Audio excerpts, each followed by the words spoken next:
All right, so welcome everybody to session number 3. Where we left off, our party was just leaving the village of Stonica, and after seeing a number of well-dressed travelers there who had fled the city of Rakxe to the north, and a number of those travelers were murmuring rumors about multiple murders having occurred in their city.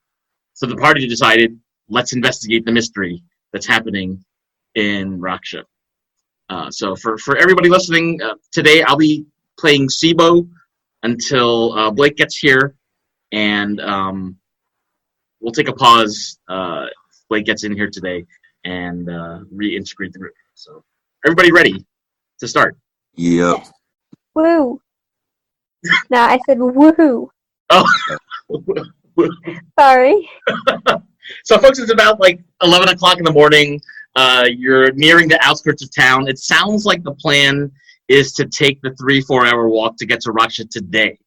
So that's the last conversation that we have, and I'll let you all pick it up from there. We could spend this time talking more about like what we have that would be advantageous to the group, but I don't know. I mean, like, it's true. We do have like 3 or 4 hours. That's we're gonna probably end up footsore. We might as well chat and not end up bored to death and just awkwardly staring at each other. Fair enough. True. Sibo pipes in and says, well, I learned in my training this week how to use a bow really effectively. So I feel much more confident now going into battle. That's good. That's cool. Wow. That's pretty good. Now we have ranged attack. Yeah. Mm. What about everybody else? Oh, right. Okay. I understand now. So I learned 2 new spells, one of which might be generally helpful to the party, called Unseen Servant, which pretty much we get this, like, servant who we can't see. And he just does stuff for us. So, like, if you guys want him to wash your clothes or give you a back massage, we have availability. And I also got Fog Cloud, which is like this. It's like shoots out this massive orb of dark fog that you can't see through, which I figure will probably be helpful. Cool. I learned how to do a second thing on my attack. This doesn't translate well to conversation. Yeah, I can now do a second thing. Yeah. So in other words, you can do 2 things in the time it would normally take you to do 1 action. Yeah, but like only 1 time a day because that's my limit. Okay. I guess I run out of energy or something. I don't know. Yeah. That makes sense. It's just like the final like push or something. Yeah. I got combat wild shape, and I'm so excited. I can like turn into an animal and attack people in battle, and it's going to be so much more efficient than stabbing with daggers. Okay, it was like unequal power distribution. I got like all I do is like hit someone a second time, and you just become animals. That's the power scaling is just not right. Ooh, and yes. I think this means you need to stay in the front, and I'll stay in the back. Sounds good. I'm so excited to try this out. And it also comes with this like healing thing where I can use a bonus action to heal myself when I'm an animal. So all good things. Hey, I don't know if this is like antithetical to your beliefs, but if you wanted to, you could just start out by like hunting now. I mean, we have 2-3 hours. We might as well stop somewhere for lunch and we can have some nicely cooked game or something. If you'd like, I could, but I can only wild shape twice for every short rest, and each wild shape only lasts me an hour right now. Okay. So, I don't know if you'd want to do that, but I also have an ability to scavenge for like nuts and berries that are safe to eat. So at some point, if we want to stop and we don't want to use our rations, I can search the environment. It's pretty safe toward where the halflings live. So there's farms and orchards that we've been walking through. I'd be happy to stop and collect some more figs or apples or nuts. Cool. If we see any on the way, that sounds very delicious. Yes. Okay, so should we take this road then, going north, or what should we do? Yes. Take the Yeah. road. Yeah, let's just keep going north. We're heading to Rakxe, aren't we? I mean, it is only 3 or 4 hours, so we can just do this where we just walk for 3 or 4 hours. It won't exactly kill us. The party walks a few hours. At some point, Sibo stops to gather some nuts and berries and figs and some nectarines that happen to be blossoming in the wild. And he feeds everybody so that no one in the group needs any rations. That's awesome. And after about another hour of walking, you come across the fork in the road where there's a sign saying the inn called the Liar and the Troll goes northeast, and the direct route to go straight to Rakxe is north. So you remember that Verla from the Welcome Wench had given you some information. She knows the innkeepers at both the Liar and the Troll and the Red Eye, which is the inn inside Rakxe city walls. And this is a good time for the party to decide where they want to go. I think if I remember, it was the Liar and the Troll that had better recommendations, but I could be wrong. I vote Lion and the Troll. Okay, let's go there. Alright. Yeah. Okay, And so it we takes might be able to get some discount or something if we bring up Verna's name.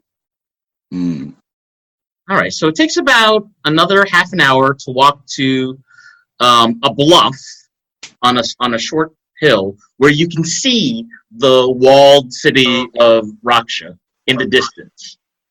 You see the sign outside the Liar and the Troll. It looks like a giant troll, and there's a lyre on the ground, so that's like the sign outside.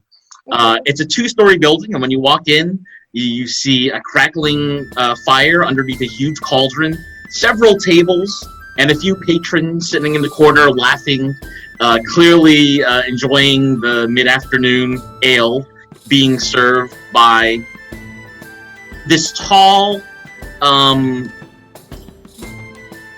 person dressed sort of like a bard. He has elven ears, so little pointed ears. He's wearing a brown tunic. He has blue eyes, and he has leather boots. He looks a little bit like Robin Hood. And when he sees you, he says, "New adventurers, welcome to the Liar and the Troll. I am Rajendra at your service. What are you doing here?" He smiles at you and sort of bows respectfully at the party. We're adventuring. We're about to... Okay, that seems obvious because you did call us adventurers. But, I mean, yeah, that's it. Trying to investigate. Yeah, we'd appreciate a room and some food. Well, not food immediately, but dinner and possibly breakfast tomorrow morning. Yeah, we can definitely arrange this. It's kind of absurd how many people have been leaving Rakxe, so I'm so surprised to see new people coming in the direction of Rakxe. So we can absolutely prepare you a room. Dez, and he shouts at somebody in the back room, go fetch some new linens for the upstairs bedroom. I assume you want to stay together, the 4 of you, yes? Yeah. I guess. But people have been leaving Rakxe? How come? I never heard, I'm surprised. The salt here is so nice. Yeah, it is one of the richer cities here, but they've been experiencing some, let's say, more than unsavory events in recent months. Really? And this past week, the captain of the guard was murdered, as well as several of the guards of the city. That's terrible. Yes, it spooked people, including myself. So I'm very fortunate to have you here for the business. Yeah, does anyone have any idea what happened? Or how? Well, if you ask me, I think it's a ghost that is haunting the city. I don't know if you know of a local rogue by the name of Chath, but Chath had sort of set up base in this part of central Virlinia, running some pickpocketing and a bit of a racket in stealing goods from different merchants. And what do you know? One day they found his body impaled with what looked to be some sort of wooden dagger. They left his body in the town square in the center of Rakxe. Yeah. And last week, when Captain Jamos was murdered, his crumpled body and his cloak were left in a very unusual position that makes me think maybe that's the spirit of Chath coming back to get revenge on the city. The city has had quite a reputation, you know. What kind of reputation? Not a good one for outsiders. They don't really trust outsiders so much. Locals won't trust you very well until you prove you can perform some good deed that the city folk approve of, and they'll open up to you. Like it happened to me. I'm not actually from this part of the country, but I once saved a merchant's son from drowning, and eventually the entire city of Rakxe opened up its hearts and its purses, mind you. But those early days scared me a little bit. They were a little judgmental towards me. I don't know if it's because I'm an elf or because I'm from another part of the country. So rather than buy a home inside the city, I decided to buy this inn here. And this is where I live now, right on the outside of the city. Is that, I'm just wondering, you know, I have a little bit of an anthropologist.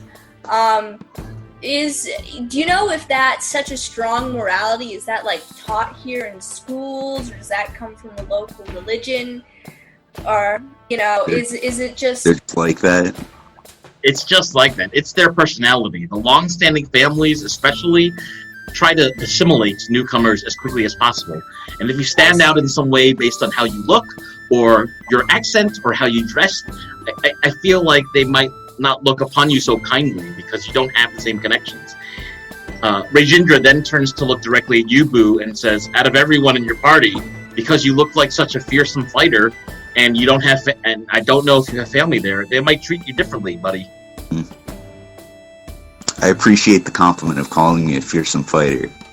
But yes, I will stand out way too much. And yes, it has a nice alliterative ring as well. Well, thank you so much for telling us. I definitely appreciate the warning. Listen, mates. Have a seat. Enjoy yourselves. I just made a new batch of Vampire's Kiss. It's well regarded in this part of the country, and if you like, I could give you a free taste. Sure, why not? Sibo says sure as well. Hey, Kat. Yeah? You want to do that purify food and drink thing? I got a It'll special... probably be fine. I don't. It's an inn. Are they gonna poison the only customers they're getting this week? The city's extremely conformist. He may have been let in and he seems nice, but some guy just got stabbed with what seems like a wooden stake. Here, I'll just hand you my spoon, and you can do whatever you'd like with it. Thank you. I'd like it back, though. Yes, of course. Rajendra comes back out and says, listen, on account of the salt running out in this part of the country, doesn't quite have the flavor profile that I like, but it should be really chocolatey and sweet. And he hands each of you a small chocolatey cake with a fudgy icing and says, try it. Tell me what you think. Okay. Well, the salt's running out. Really? Mm-hmm. The salt from the mine, they're importing salt from other places as well in Rakxe. Some people use salt as a means to ward off ghosts and spirits. They'll make little salt diagrams on the outside of their house, stuff like that. Wow. Mm-hmm. Here, So dig in. do the mines have to shut down now because there's no longer anything to mine? Or is it more just like the demand has risen so high that other people are able to sell salt as well? I think it's part of it is the rich people in the city are hoarding salt. And it just raises the prices for all the rest of us. Wow. So is this, like, ghost theory a popular thing? Yeah, just go to Rakxe and you'll see. There are people who will chant things because they think it will protect them from the ghost. There are some people who think that there's a vampire in the city, and you'll see them wearing garlic on their person. People believe all kinds of things in Rakxe. It's a superstitious city. Wow. Is there any kind of visible connection between each of these murders? You probably have to ask the new captain over there. She'd know. Captain Oku. Okay. I try the cake, and how does it taste? So everybody who wants to try the cake, if you could roll a constitution check. Okay. So just roll a d20 and add any constitution bonus you might have. Alright, and I'm using the spoon thing. Oh, are you using the spoon thing before you eat it? Yeah, I'm using it to eat it. Or you're putting it in your mouth with the spoon? Yes. Okay. So should I roll as well still? You won't need to, because your spoon is going to purify the cake. And so it just tastes like a normal chocolate cake to you. Oh, what bastard. Gerald, Three. no, sorry, not Gerald. Boo, Nix, I are you? rolled and got a 6. Okay. I rolled a 3. Okay, Sibo rolled a 17. Wow. Another lucky one. Sibo feels a jolt of pleasure run up the bottom of his spine all the way to his esophagus. Mm. And after he finishes swallowing his piece of cake, he looks at you and says, I need to find a woman immediately. I'm one of the most attractive gnomes in this part of Virlinia. Why can't I find someone to fall in love with me? Good question.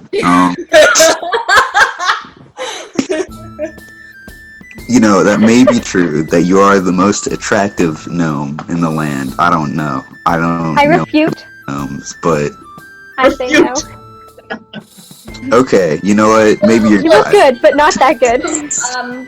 I gotta say, I don't think there are gonna be a lot of gnomes in the area. I mean, after all, considering what the Robin Hood guy said,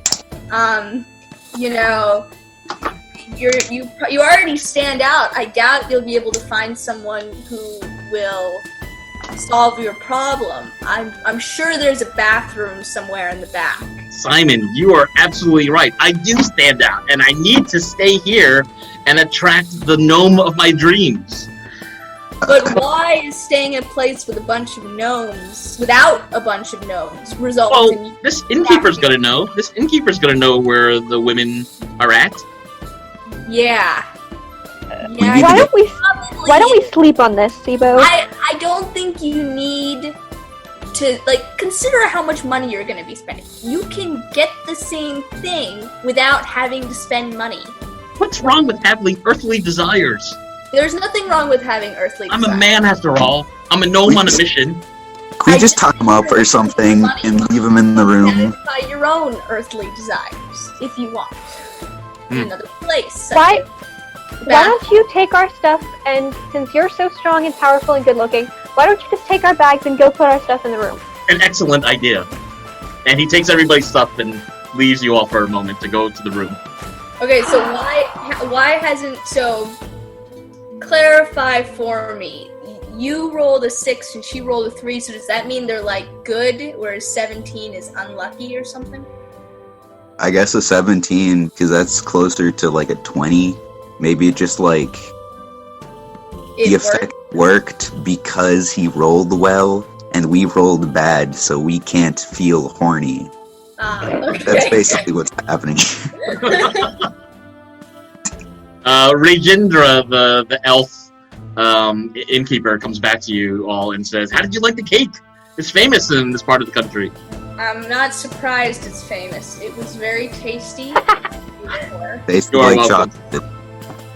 However, I do think it didn't exactly agree with us very well, and if you have anything else possibly that you would suggest for dessert, we'd probably... Yeah, we have tarts. We have fruit. We chop up fruits and sprinkle lots of sugar on it. So we can make you something like that. And if you want to buy a piece of cake to go, it's only 1 gold piece. Happy to sell it to you. Do you have anything salty, like pork or something like that? I'm sorry. I'm sorry. No, the price of salt has risen so much in recent weeks. I've had to resort to using a lot of pepper in my recipes. So if you like pepper, I have a pumpkin soup that I'm happy to serve you. It's midday though, so maybe come back in an hour or so. We're not quite ready to serve dinner. Okay, hold on. Simon gets up and walks outside and gets a piece of paper and folds the piece of paper up in like thing. Okay? And then walks back inside and says to everyone apologetically, guys, I just got a letter from my sister. She's living around here, and she says that she'd love to have us stay at her house. I'm sorry, but I think we're not going to need to stay at your inn anymore. But I really appreciate the hospitality and the free cake. It was quite a nice experience, and we will definitely recommend the inn to other people. Oh, you're welcome. I hope your sister's house is well protected. Oh, trust me, she is very paranoid. I wouldn't worry at all. Well then, you should get your friend upstairs and gather your belongings. Happy to talk to you all once you come back from Rakxe. Assuming you come back from Rakxe. Hopefully. We will. Godspeed. Yes. Thank you. Thank you. Thank you. I'm gonna yell up for Sibo to come back down and bring our stuff. Okay. I'll just run upstairs and go grab him and come back. I'll go wait outside for you guys. Okay, so next, when you go upstairs, you find that Sibo has neatly laid each of your packs upstairs in a bedroom with 4 beds in it. And Sibo is passed out, looking at himself in a mirror in the bedroom. Just sort of like bringing his hair like this, with his hands. Okay, We need to move him. Sibo, we decided to go because Simon says he's got a sister who lives in town, and that she's offering us a place to stay. Is this sister married? I have no idea, but if you'll help me take these packs downstairs, we can go see. Oh.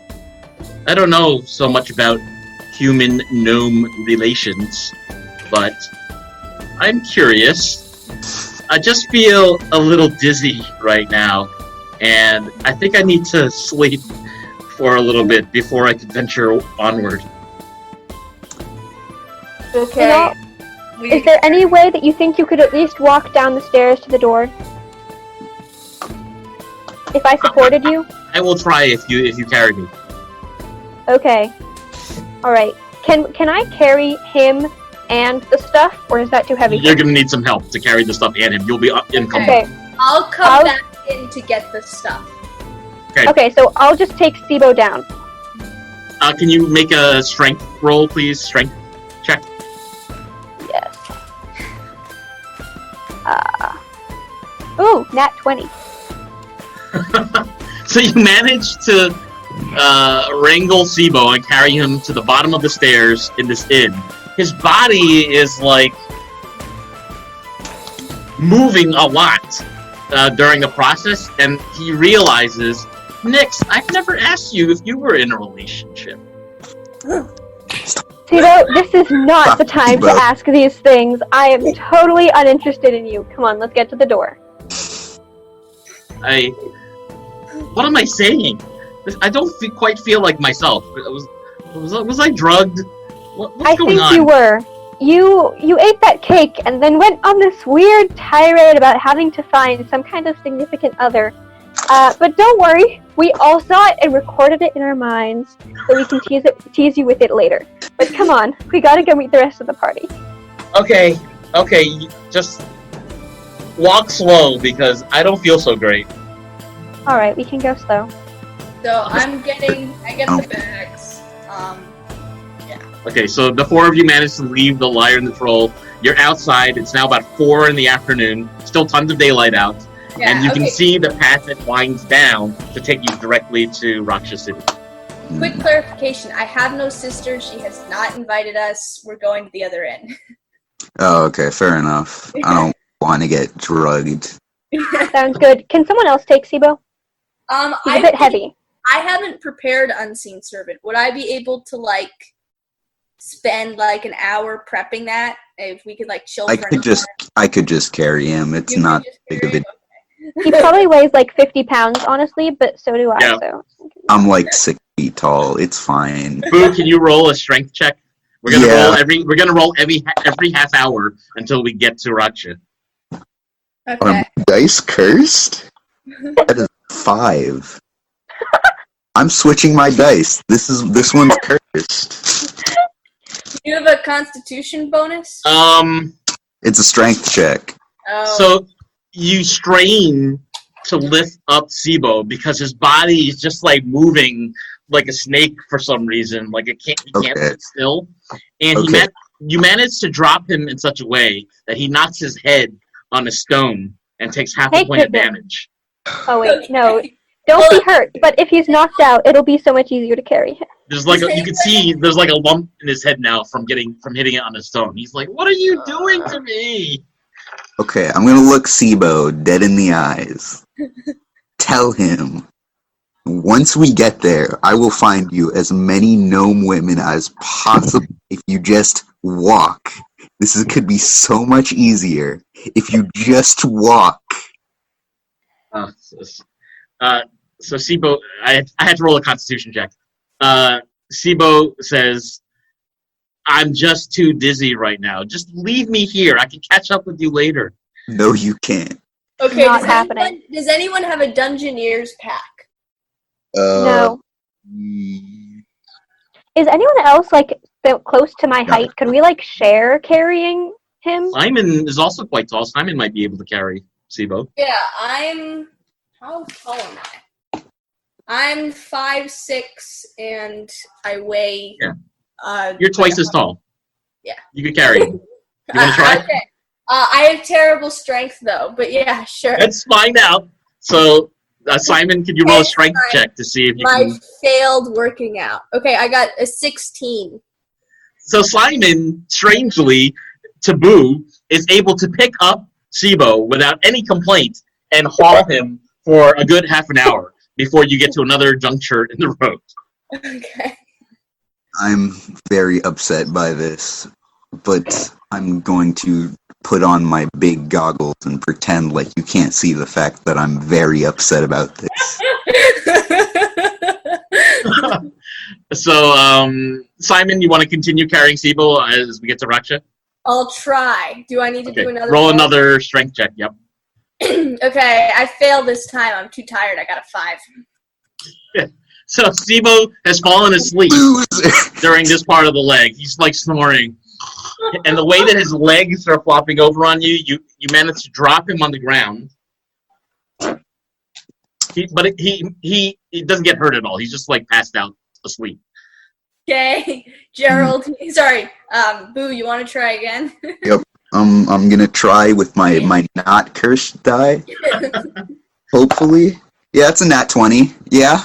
All right. So Boo manages to pick up Sibo with no problem this time and hold him in the correct way so that his arms and legs are quite tight and not moving. And he managed to walk another good 45 minutes or so to the next junction. Maybe it was just a slight adverse effect from the cake at first. You know.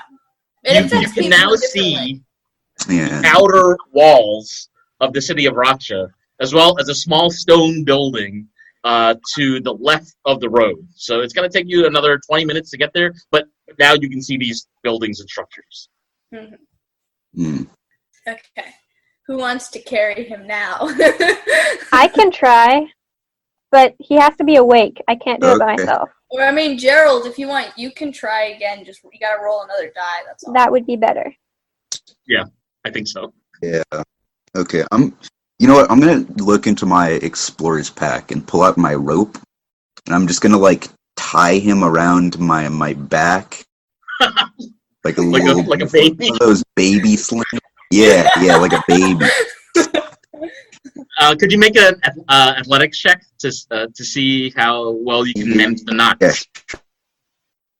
Yeah. That's a 10. Okay. Everyone froze for me. Wait, that was 10. No, it's enough to manage a tight enough but safe enough a series of knots so that you can carry him safely without his arms and legs thrashing about. Okay, cool. So it's only going to take you another half hour to get to the city gates.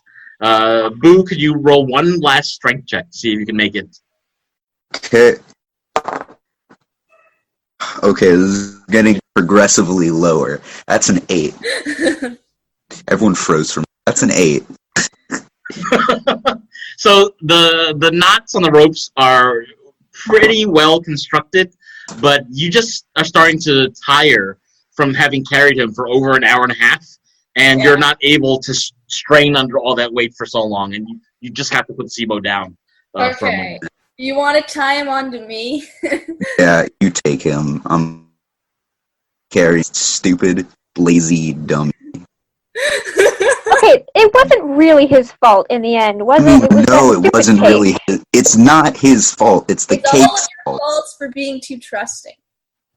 Good for you, Simon, for asking for this. It's free cake. Like, what am I? What am I going to say to that? Am I going to say no? It's free. Also, he's had he's had probably no customers because everyone's leaving. So I assumed no, she's not gonna drug us. But apparently, no, he drugged us. No, he's drugging us because he's desperate because everyone's leaving, and he needs to make sure that we stay so he can make money. Plus, he's hoping he can get some extra from hiring prostitutes for us. So there's a clear benefit to him here for trying to. There's always a benefit for a salesman to try to trick you. Always. There's never not. Unless they're like a fiduciary, person. But, we're not. I guess. Do whatever, you untrusting. Whatever. I'm afraid I'm with Boo on this one. Yeah. I can't. I'm too tired from carrying this ass to insult you properly. Okay, I try to pick him up. Carrie. Make a strength check. Oh, I got 19. Good. So Simon flexes some muscles and is able to carry Sibo all the way to the front gates of the city of Rakxe. And so when you get to the front gates, you notice this is a much bigger city than Stonica. The city has stone walls, and the sea is to your east. You're currently standing underneath the portcullis of the main gate, and you can see two positions on the ground that look like they've been heavily stepped upon. Usually a guard would be there, but today there are no guards at these two posts. Staring directly north down the main street of Rakxe, you can see unlit torches on recently abandoned homes. There's a slight smell of rotting flesh coming from the air. It could be coming from chimneys. You see a number of trees with their leaves fallen. Their limbs are outstretched and tense and in the shape of gnarly, bony arms.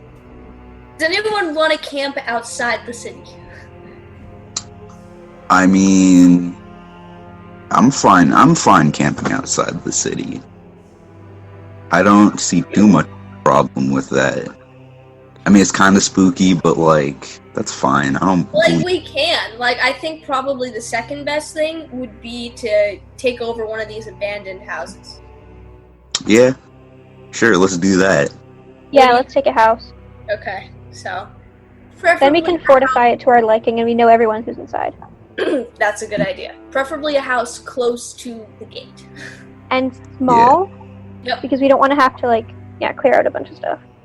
That's true. So the party walks directly into the main intersection, and to the north of you, you can see like ribbons of paint around a few columns, which you can tell this is the large church to the Raven Queen, which is the main temple of the city. It's a 2-story structure with these pillars that have like a spiral paint design on the outside. This particular temple also has shrines to other gods in addition to the Raven Queen. In the current intersection, going directly east, you can see the sign on a 2-story building of a red eye, which clearly indicates this is the town's major tavern, an inn. And if you keep walking down in that direction, you'll hit the fancy docks of the city. This is where the rich keep their boats. Again, a lot of fishing boats in this town. To the west, you see a couple more abandoned homes, and to the south is the portcullis from where you entered. So, what do you do? I guess let's go find the nearest abandoned home to the wall. I've had bad experiences with Rakxe inns so far. Yeah. Which way you're gonna go? South. Wait, no, wouldn't we go Exit? west? Because the south is where we came from. Let's go west to the abandoned homes. So you mean there aren't any abandoned homes to the south at all whatsoever? Well, if you go south, you're just leaving the city. Oh, so it's like we've come in, and so I thought we'd like already walked pretty far. No, okay. So yeah, Just to the first main intersection. So then, what do you guys? So west. Yeah, let's Yeah. go west. Let's go find one of those homes. All right, next west. Okay. So you walk down you take the west direction from the intersection, and you're noticing there's not too many people out on the streets. You see a couple of people who look rich, with like frilly women dressed with frilly gowns, sometimes accompanied by what looks to be a guard walking with her. You see a couple of poor-looking people, maybe peasants, running and speaking to one another in hushed tones as they sort of disappear quickly from the street, and you hear doors slamming behind. A number of the buildings that you pass by have salt carvings, salt symbols, crudely constructed on the ground in front of the doors. You can guess that they might be a ward against ghosts or something that could be haunting the city. A number of windows also have these charms hanging inside the window. That's like a blue circle with an eyeball inside the circle. Again, you interpret this to mean that it's a ward against evil or something like this. You walk a little farther and you do see a city lantern that casts a shadow that weirdly lingers a little too long in front of what looks like a 1-story abandoned home. As you approach this home, you can see that there are no candles lit inside, and there are like calling crows in the distance and abandoned children's toys in the overgrown grass in the front of this building. Let's not stay here. Yeah, Looks creepy, but would anyone else come inside? Like, if we don't want to go in, would anyone else go in? And that's kind of our point right now. I guess that's true. That is a good point. Do we have? I feel like okay, that's fine. We can stay here. And that's true because it's true. That's a very good idea. But I do think we need to do some serious scouting and removing possible evil spells. Yeah. Before we go in, I can do a detect magic thing. Yes, please. Yes. Okay. So I'm going to wait. Have we decided we're going to go in here then? Yes. Yeah. Cool. So I'll cast detect magic on the house and its area in as large a radius as I can. It's a 30-foot radius, or how much is it? Detect magic has. Spells. 30-foot sphere. Okay. So you're at the center of the sphere, and you can detect everything around you. Yes, So you go ahead and cast the spell. I do. Nyx, you do not detect anything in your radius. However, Simon, you feel something hairy brush against your right leg, and when you turn around, You don't see anything there. Was it a wasp or a moth or an animal? You don't see anything. Okay. Well, this is pleasant. Let's see. I don't think there's anything I can do to figure out if I got what that was. Sibo starts to stir and wake up from his slumber, and he's kind of mumbling like, "Are we there yet? Are we there yet?" Sibo, we're there. Go back to sleep. Yeah, go back to sleep. This doesn't Okay. concern you. Yeah. There's still sunlight out, but okay, I'll go back to sleep. Go back. Hey, Kat, how many times can you cast that detect magic spell?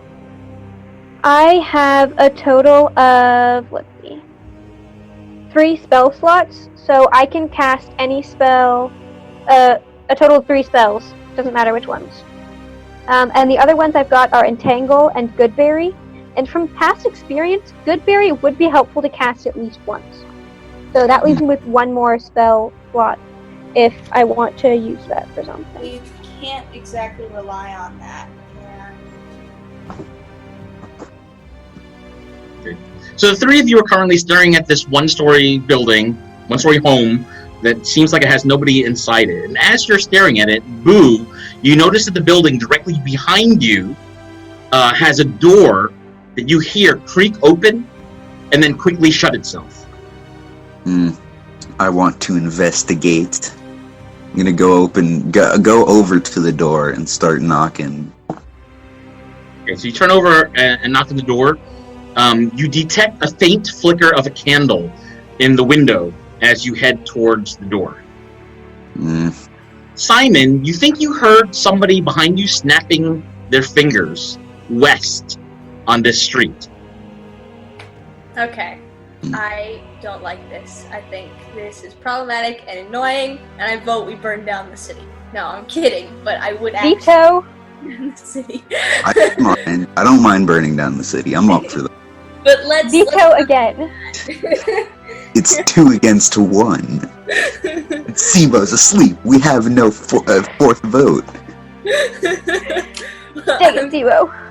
I'm saying we shouldn't burn down the city, so I'm coming. Approaching you from the east is a pale, limping dwarf with a scraggly brown beard and patchy clothing. He's balding on the top of his head, and he has a very sniffly nose.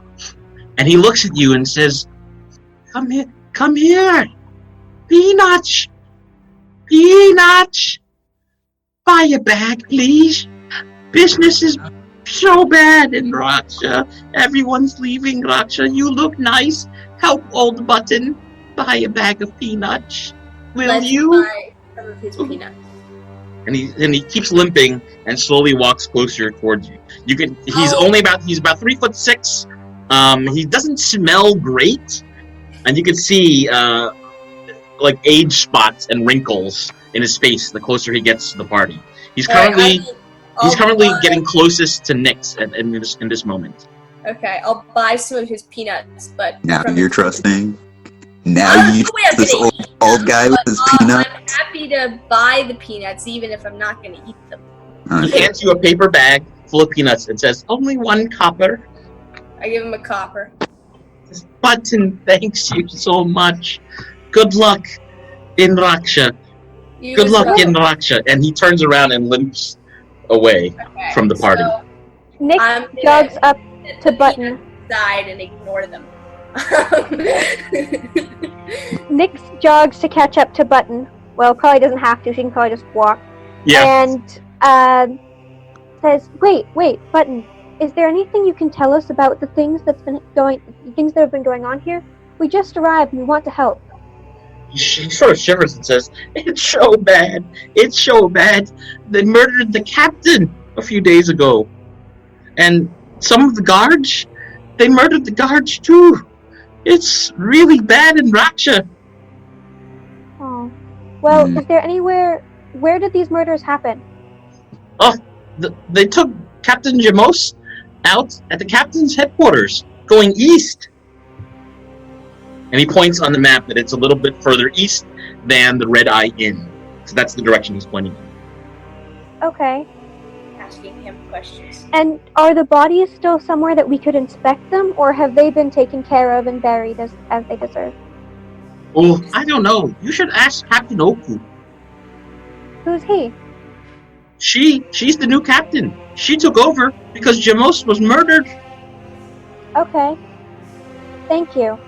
And Nick's hands button copper for his information.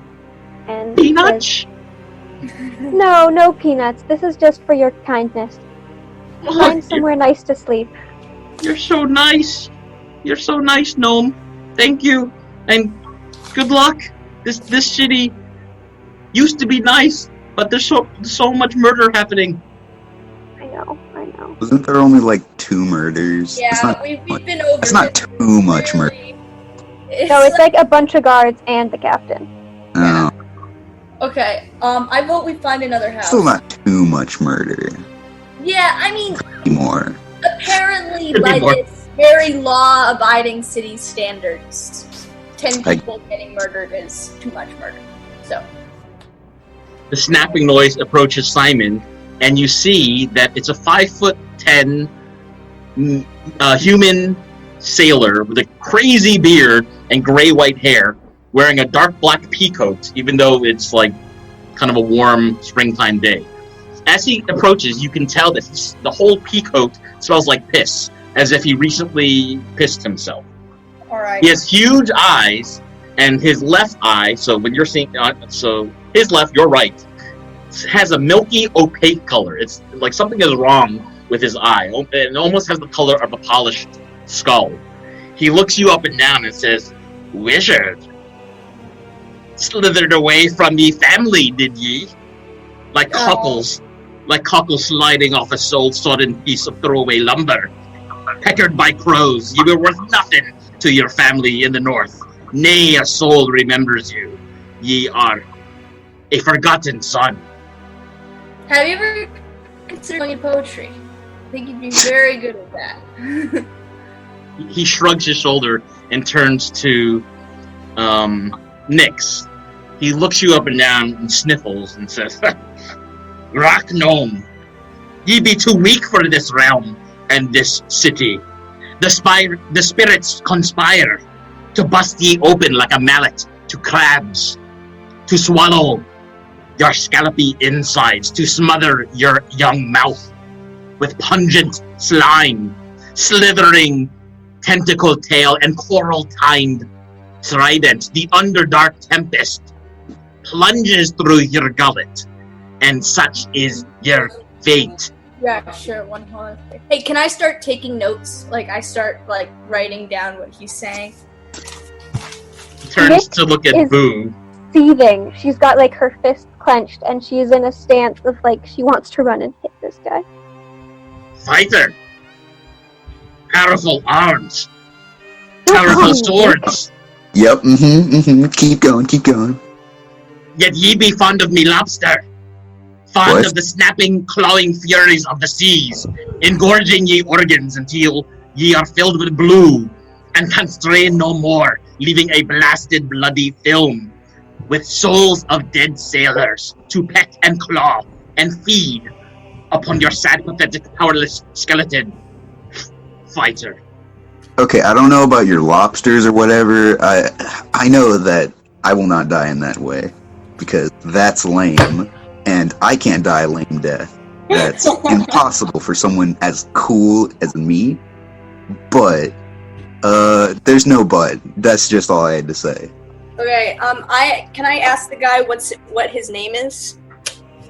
Yeah, show us how you're talking to him.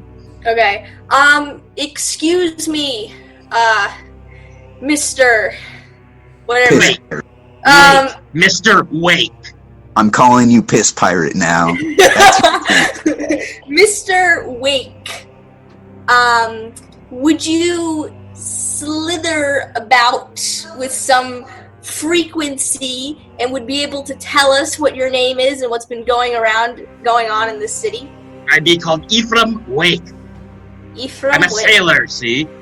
Uh-huh. I remember you. Do you? Yes. We were on a ship together. Which one? I can't quite remember. It was one of the first ones I took. Thou dost lie. How do you know? I doubt you can remember. And he slowly starts to back up while facing you. Slowly is backing up away from the party, but he's watching you the whole time. Okay, I'd like to We're not saying anything. I'd like to start following him. Keep walking towards Oh, well, you're walking towards him. Yes. Nyx stalks along. She, matches his pace and goes towards him. Oh, okay. Simon, as you approach, Mr. Wake holds up a finger as if to say, stop walking. I continue walking and glare at him. He stares at you and says, Wizard, Yes. I once had sex with a mermaid. That must have been a really invigorating experience. Do you think you could tell us that story?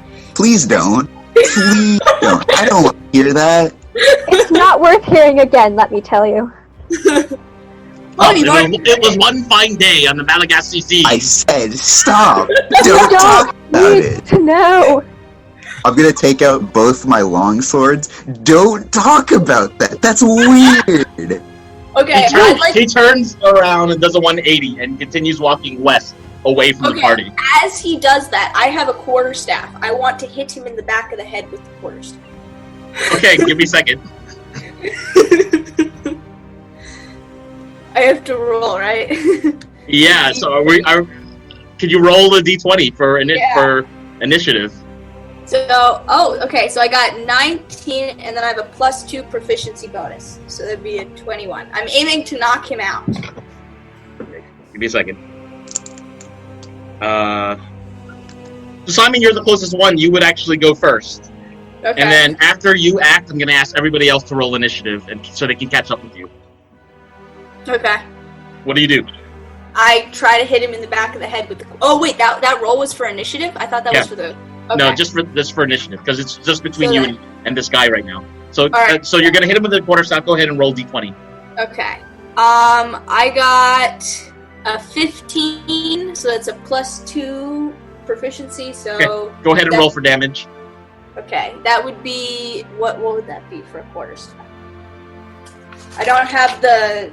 Do you know what? 1d4, 1d6. What is it? You know what? I'll look it up. It should be on your character sheet. Nope. Oh well, I just got the quarterstaff from last game from Chath, and so I haven't put it in yet. What's up, Blake? I see you there. The quarterstaff can do 1d8 damage plus whatever your modifier is if it's two-handed, and I think it's 1d4 or 1d6 if it's one-handed. Well, I was imagining two-handed. I don't know. Do you want to do 1d6 instead because we hadn't specified that, or? Well, so roll for damage. Well, I can't decide which die because I was thinking two hands, but I don't know since I didn't know the damage roll prior. If that then let's say you're doing it with one hand for this round. Okay. And just tell me what the result is. All right, I got a 4 for a d6. So you managed to strike this man in the dark peacoat to the ground, almost knocking him out unconscious. He turns around and then his arms are like, no, and he's coughing up what looks to be a painful amount of phlegm. Okay. Ew. Weirdo. What do you do? Me? Is it still my turn? Yeah, well, everybody. Everybody. Okay. Are you going to continue attacking? Are you going to question him? I'm assuming the party is moving in your direction to protect you. I would like to knock him out, so I guess you did. So he's on the ground saying, "Don't strike me again." Out. Is he asleep out? He's talking to you, saying, "Don't hit me again." I don't feel comfortable attacking this old guy. I mean, even if he's a weirdo that smells like piss, he's probably gone through something. I don't know. I don't feel comfortable. Nyx turns to him and says, "What are you doing here?" Oh, I'd like to hit him in the head again with a quarterstaff when she's done. What? So, I live here. God. Then, can you maybe tell us something useful, like any specifics about the killings that have been going on? Killings? Yes. You mean Chath?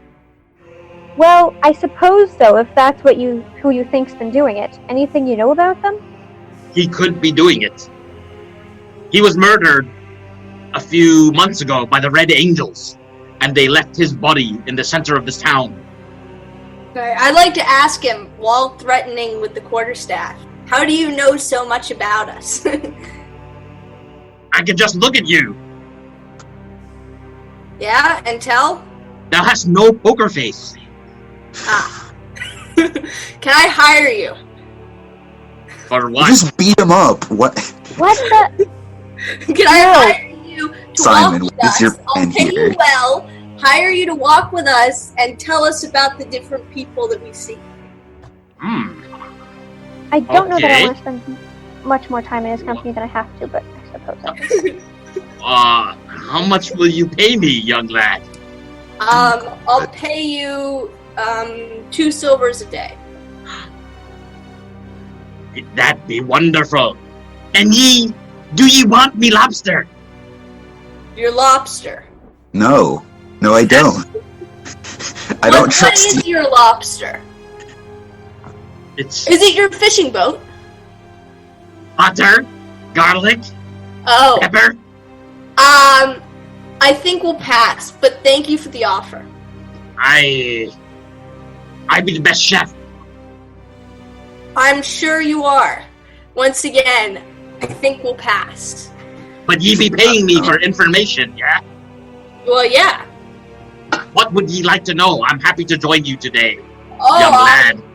well, why don't... I think we're gonna go on a little expedition tomorrow, actually. So if you could come back here tomorrow, and then I'll start by... I'll pay you then. We're gonna go talk to some people, and I'd appreciate it if you would come with us and tell us about them as we go. So meet you here in the center of the town. Yes, tomorrow at 9 o'clock in the morning. Ye have a deal. All right. And what's your name, young sir? I'm Simon de Arenberg. Simon, I be Ephraim Wake. It's a pleasure to meet you, Pleasure to meet ye. and I hope we continue to have a profitable business acquaintance. And I hope ye continue to think about me lobster. I will. Don't worry. don't. See you tomorrow, matey. You as well. Goodbye. Arr. Goodbye, weirdo. He dusts off his dirty coat and stumbles off, moving west towards the western Okay. city wall. Simon, you're gonna need to stop beating up people for no reason. They already hate outsiders. I mean, that is true. We He's kind of clear- just beat him up after he told us, oh, you're all gonna die to these tentacles or something. I don't know. I know, but it was clear that he knew a lot more about us than any random person has any right to know. So I was suspicious that he was like cursed or something. Or something else. So I was gonna beat him up and knock him out, then tie him up and try to get any information. But I hadn't fully knocked him out when Nick started asking questions. So then I was like, might as well ask him now. And now we have someone who can clearly just read people very well, who's happy to work with us. So when we go around town and question people to figure out the murder, we'll have someone who we can trust who can tell us about them. So I say it's all in all good. I guess. Like, it worked out in the end. Just, like, And don't besides, be a crazy beater. I don't know. Don't be... really, they don't have any police force going right now. So it's not like we're That gonna... is true. That is true. Never mind, beat up whoever you want. I mean, don't believe. With all this commotion going on and discussion, Sibo wakes up from his slumber and is starting to wonder what's going on. So there was this guy who was a cook on this boat that I was on. a couple of years ago, and now he just walked up, and then Simon knocked him out, which is a good idea, by the way.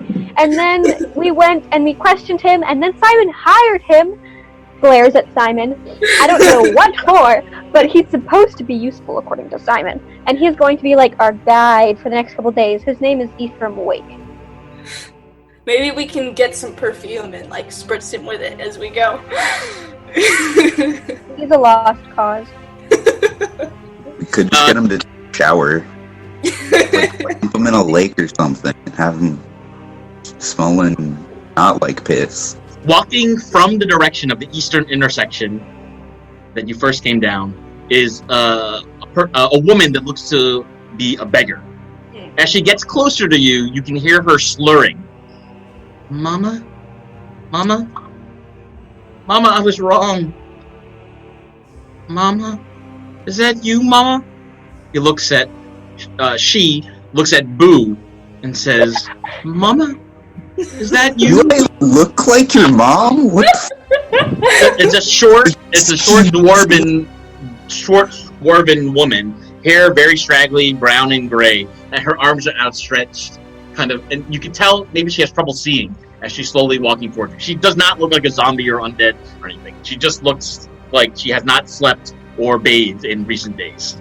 No, I am not, in fact, your mother. Mama? I'm not. I just said I'm not your mother. Okay, we've run into way too many people on these streets. She's now close enough to the party that you can tell she smells horrible. Like she hasn't bathed in several days. And every time she moves her arms, it's like a cake of dirt falls off her body. She smells really bad, as if you were in a terrible dream, trapped somewhere. And she says to you, "You're not my mama?" No, get away from me, you weirdo. Okay. She turns around and walks away from you in the direction that you came, and you can hear her murmuring, "Mama, where are you? I'm sorry, Mama, Mama." Okay, so when we originally got here, we were trying to get a house. So I think we did. Okay, so we can go to we could take someone's house and just live in it. We could either go to the inn, which we don't trust because they drugged us. Or SIBO. They drugged SIBO. I mean, they tried to drug the rest of us, but that didn't work. SIBO, you got drugged, by the way. Anyway, It was a fun time. Yeah, Anyway, or we could just sleep in the woods or something, and I don't like any of those options. We could see what these rich people are about and try to just crash in their house, but... I mean, if you want to try, why not? Oh, I did have an idea to get to their trust. Okay, so I'm proficient in a disguise kit. Okay, I was thinking the same. Yeah. So I could disguise myself as a rich person. I mean, I am rich. I am going to be rich. We're and I'm clearly rich in thinking charisma. the But, Uh-huh.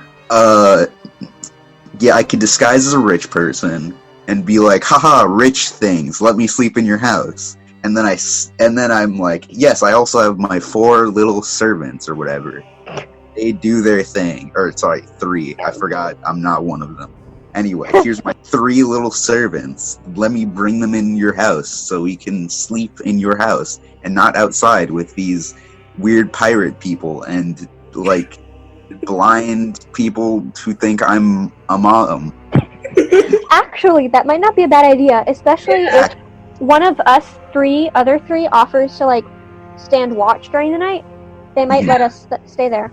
Exactly. Okay, let's get disguise kit. If anyone has one. No. Dang.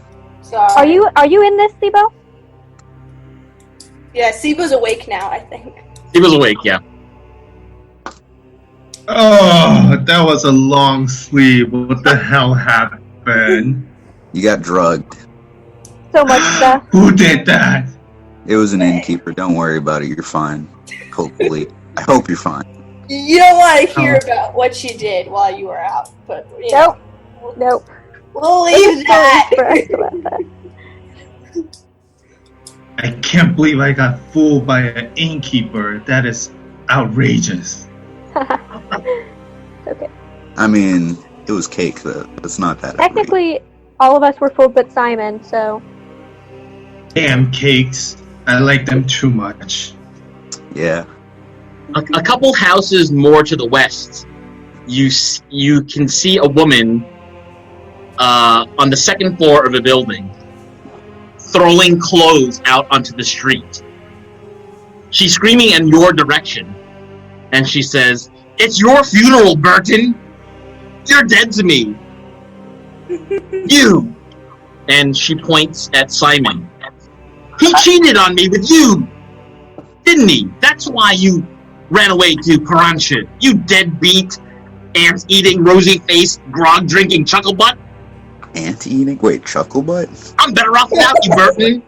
Not questioning that insult. And she slams the 2 window panes and goes back into the home. Stop screaming at you all. I'm gonna We go could get look through the clothes. Maybe we Yeah. can resell them later. Or we could use them for disguise. Yeah, that one too. Actually, yes, good point. Thank you. I'm gonna rummage around in the clothes and see if Oh, there's right. any disguise materials. Sibo, I think you were sleeping, but if you didn't hear, I think if you're good with it, Boo was going to disguise himself as a rich guy and put us up as 3 servants who were going to offer to protect the house in a rich guy's place so we can sleep there. That sounds like a very good idea. Yeah, the rest of these houses are like haunted or something, and they have. I know! Yeah, I don't want to be in like a haunted house because that sounds lame. Rich people houses are probably way better. Yeah. Coming from the east, you hear a murmur. "Mama? Oh, Mama, is God. that you? Mama?" No, go back. It's the same stringy-haired dwarf woman that you saw earlier. Okay, Nyx is going to go to the dwarf woman and walk alongside her, asking, "What happened to your mama?" She's. I was wrong. I yelled at my mama. She didn't deserve it. When was this? Yesterday. She's Does starting. this- Looks like she's starting to cry. She smells really bad. I'm gonna... Nyx coughs a few times from the smell and pulls her tunic up over her nose. And... Social and distance. says... No. And wait, does she look old? She looks like in her 30s, let's say. Okay. Where's your house? Over there! She points kind of like in the northern, back to the intersection and going north, so in the direction of the temple to the Raven Queen.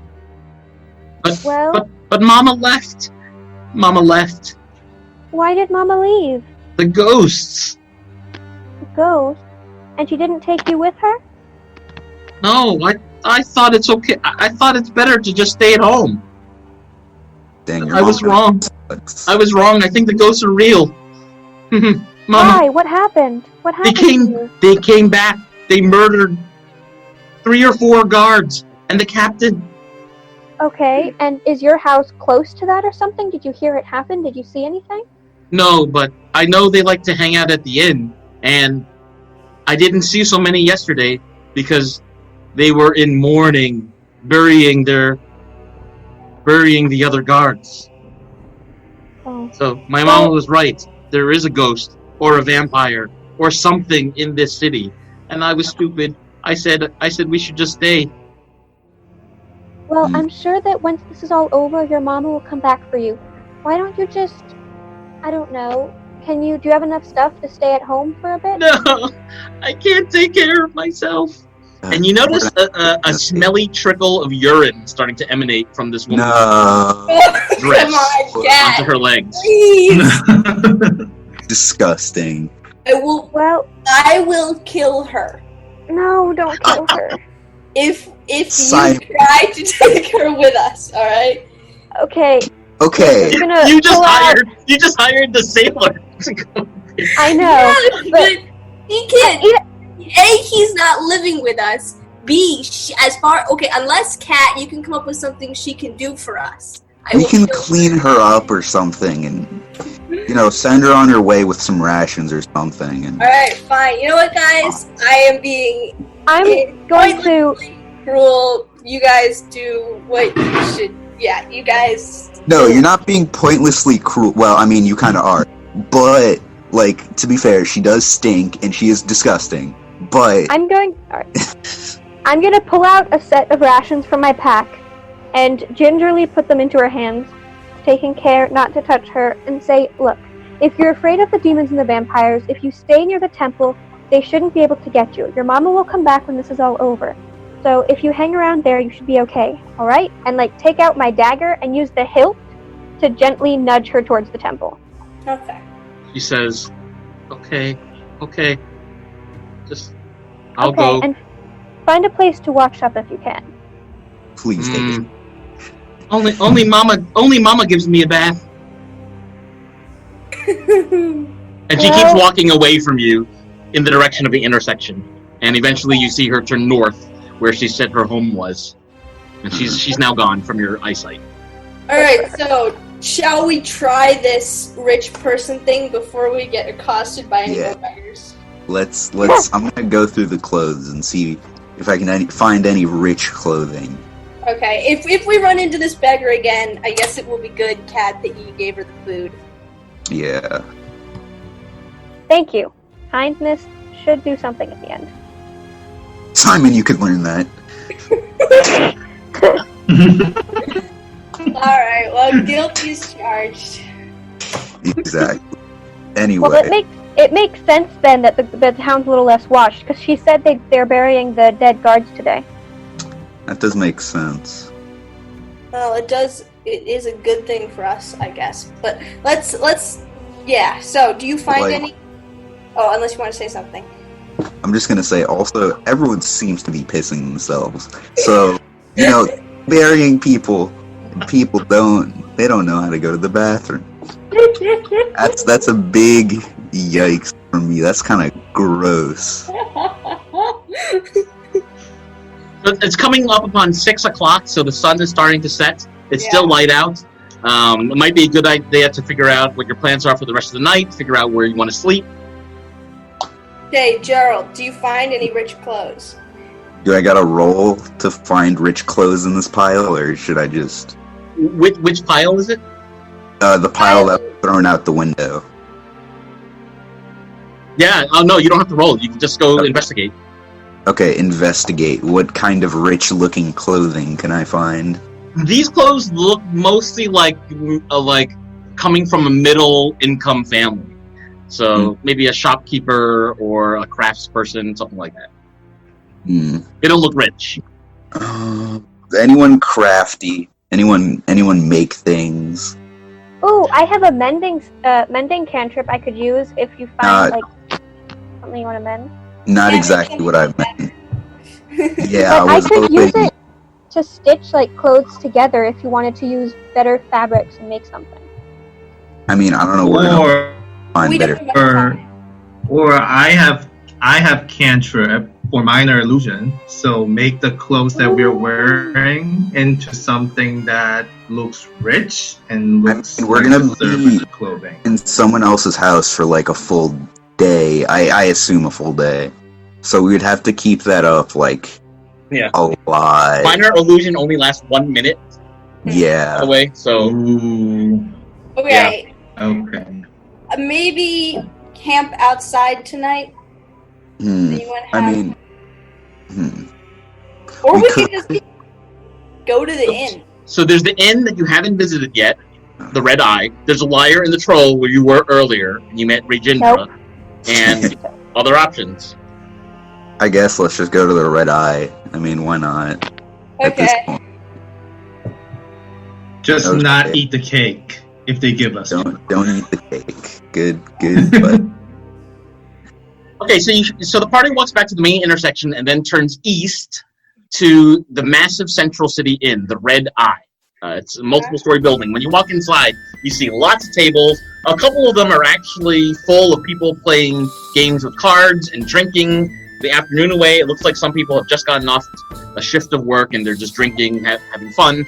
And some people are drinking alone, looking quite scared. They're drinking by themselves.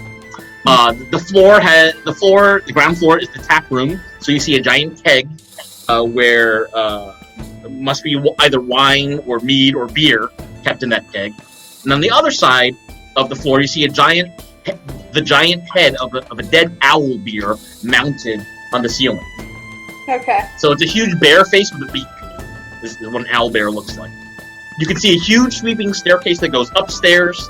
So you can guess that the rooms that the folks sleep in are upstairs.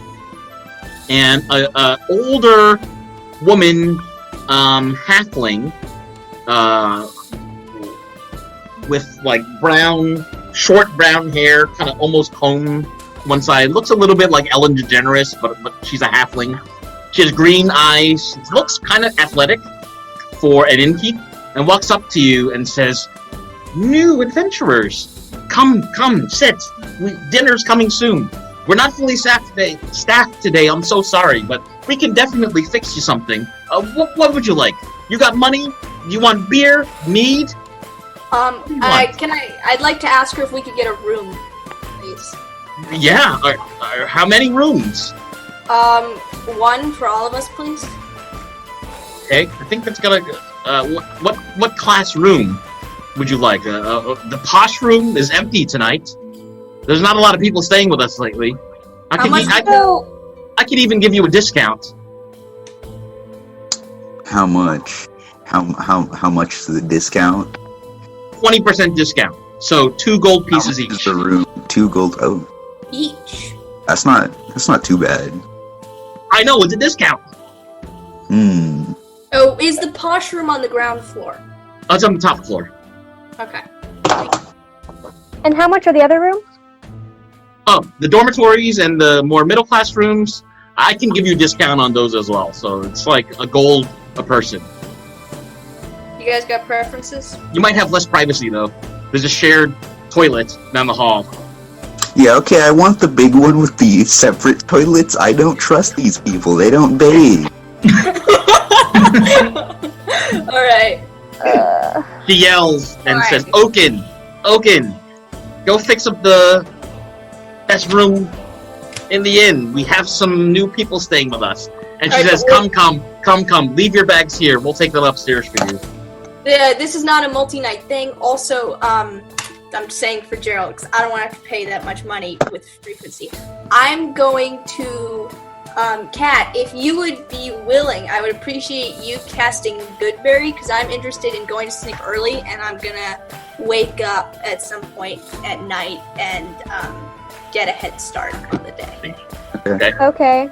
If you want, I'll cast Goodberry and gather my 10 good berries.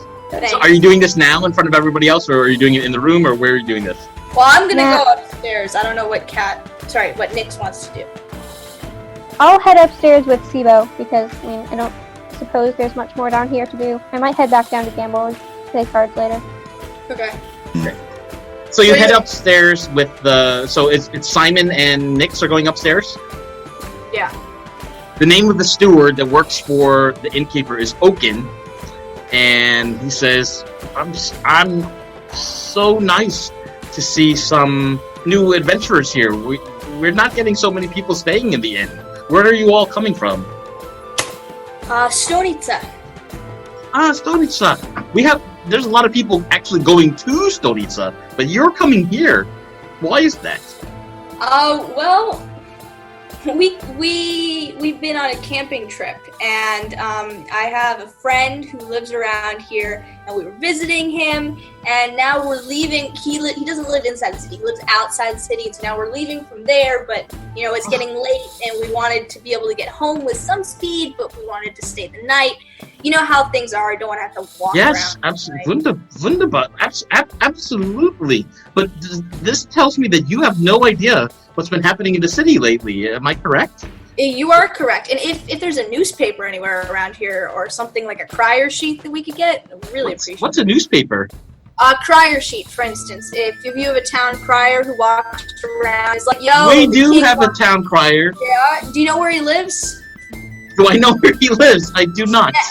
All right. Well, thank you. Thank you for. But yes, we have no idea what's going on. What news do you have? Well, somebody murdered Captain Jamos and several of Town's Guard the other night. Today is the burial. Captain Oku has taken over the investigation. Some people really like her. Some people really don't like her because she's an outsider. You know how Rakxe people are. Yeah. Oh, by the way, do you know where the guard's house is? Where the the guard's house is to the east of the inn. You just walk down the street. Thank you. Is it okay? The 2-story building's not far. You'll see it before you hit the docks. All right. Thank you. Is there anything else I can do for the two of you? I think we're good. I appreciate it though. And you have salt or garlic on you, by the way, just to protect yourself if you go out tonight? Yes, we do. Okay. Wonderful. Well, I'll leave you be. I'll fetch you some dinners, assuming you're ordering dinner. I'm not, but I believe Nyx is. I'm not sure. No, I think I'm alright, but thank you. Oh, okay. I will see you both later then. And Oaken See you later. trots downstairs and goes back to his business. So, quick explanation for you guys, if you're probably wondering. I would like to go around the town tomorrow and ask people questions with this wake guy, since I don't want to have to pay him for too long because he smells terrible. And so I'd like to sleep a bit now, get some food, and then wake up early so that I can learn more about all the people, so that when 9 o'clock comes and we go to pick them up, we already have a plan for each place to go, so we don't have to stay near him for too long. Okay. Yeah. So that was the. That's a very good idea. Okay. What will the party do now, though, in this moment? I'm gonna eat a berry and go to bed if Kath's okay, but if Nyx is okay with it. Yeah, I'll cast Goodberry now that we're in the room, and I'll tuck 9 into my pack and hand 1 to Simon. Thank you. Okay, and while this is happening, Boo and Sibo, what are you doing in this moment? I'm gonna go hang out with the people at the bar area of the inn. So you see, Boo, you see a number of workers in the inn. There's a female dwarf with blonde hair in braids that go to her chest. There's really fat fingers and legs. She seems kind of tense and anxious, and she's walking around. You can tell she's clearly working for this inn. You see another man from the back room who's also working for the inn with stringy black hair, long bangs. He's got a bit of a pouty attitude. And in the corner of the inn, you see a sort of plump, blonde-haired half-elf woman playing a harp in the corner. It looks like she does not know what she's doing, but as she's playing the harp, she says, "Music for everyone." And meanwhile, other people in the bar are continuing to drink and either having fun or they're looking quite scared, sitting alone. I'm gonna join the music for fun lady. I mean, music for fun, music for everyone, whatever she said. I'm gonna join her and join in on her duet, because she clearly does not know what she's doing. Oh, she looks at you and says, "Hi, I'm Yelisa. What's your name?" What's up? I'm Butternut. You can call me Boo. Boo, do you know how to play harp? I really don't know what I'm doing. I'm baby. Nah, I can play melodica, though, and just take over. Should we form a band, then? Yeah, sure, why not? Hey, roll a performance check. While I'm here, why not? Ooh, that's a 19. Okay, and she rolled a 20. The Nice. two of you, amazingly, are both in tune with both of your instruments, and you perform so beautifully together. The melodies sway and capture the attention of the entire crowd in the bar. People throw copper pieces at you, and Boo, you happen to collect 5 copper pieces from your beautiful performance. Sick. Somebody in the corner who was drunk and alone stands up and says, "Encore! Encore!" Nah, I'm I could get more money though. Elisa turns As to this you is and happening, says, "That's amazing! We just met. You just sat down. You must be a musician." No, I'm not only a musician, but a very talented sword swallower, adventurer, future millionaire. I mean, millionaire in gold though, not dollars. And a bunch of other things. We could use a performer like you here. Keep the spirits up. You know, people are very scared in Rakxe right now. Yeah, and I know this place seems like a ghost town. No one showers. It's gross. But I hope that my music can inspire all of these rich people to give me their money and be happy. Oh, well, the crazy thing is, rich people are leaving by the buckets. They keep wanting to escape. Meanwhile, the rest of us who don't have as much money, we're left here to defend ourselves against whatever it is that's haunting the city. Should have stayed in the other place, then I could have made more money. It's fine though, whatever. I entertain some people. That's good enough. Sibo, are you doing anything at this point? so as I hear the music, Sibo comes down and orders his mid, and then offers an encore with his flute. Okay, roll a performance check. Roll a d20. Finally, an adversary to duel. Finally, melodica to flute off. I got 14. 14's pretty good. Elisa says, "Wow, you know how to play was it a flute? Well, is it? Yes. You can play a flute. This person can play melodica. I can play the harp sometimes. Maybe we should form a band." I mean, I guess, why not? For one day, it'll be worth it. Yeah. We could tour around the world and give people little tiny discs that have all the music on it. I would love it. If only I had enough money to travel, which I don't think I will until we can solve whatever it is that's been haunting the city. Yeah, we'll do that.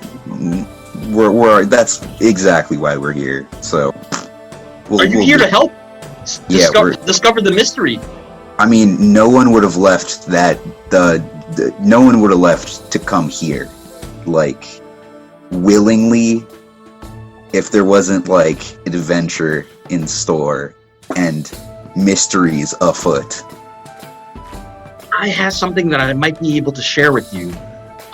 Would you be able to come back to my quarters? It's behind the kitchen. Why not? And she's pointing at both Boo and Sibo. Okay, we're gonna follow her. Okay, so Elisa brings you back to her bunk bed in the back room where all the other servants are sleeping to have a conversation with you.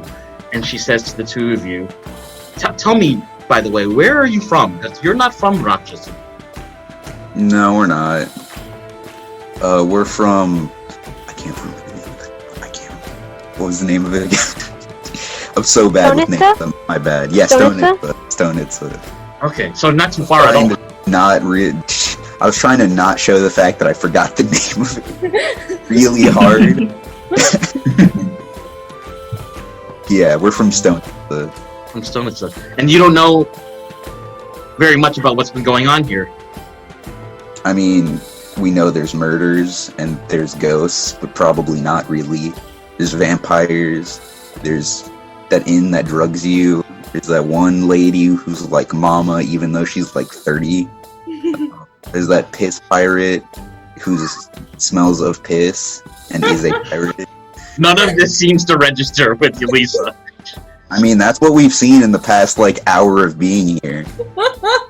Well, the thing that first scared the town people, all of this sounds quite scary, but the first thing that scared the townspeople was a couple months ago, Chath was murdered and his body was left in the center of town. Chath was a rogue, kind of been known for stealing from people from here, from Stonica, from Paranchi to the north, and somebody, or a group of somebodies decided to put an end to his career. And I think it was the work of a faction called the Red Angels. Have you heard of them? We're told. We were told. Yeah. We've vaguely heard of them. What are they about? So there's either 4 or 5 of them. They always work in a group, and they use hand signals to speak to one another, which is interesting. I don't think they are all thieves, but maybe one of them is a thief. Are you sure they're not just a band of mutes and they just can't talk, so they use hand signs, but it makes them look really suspicious?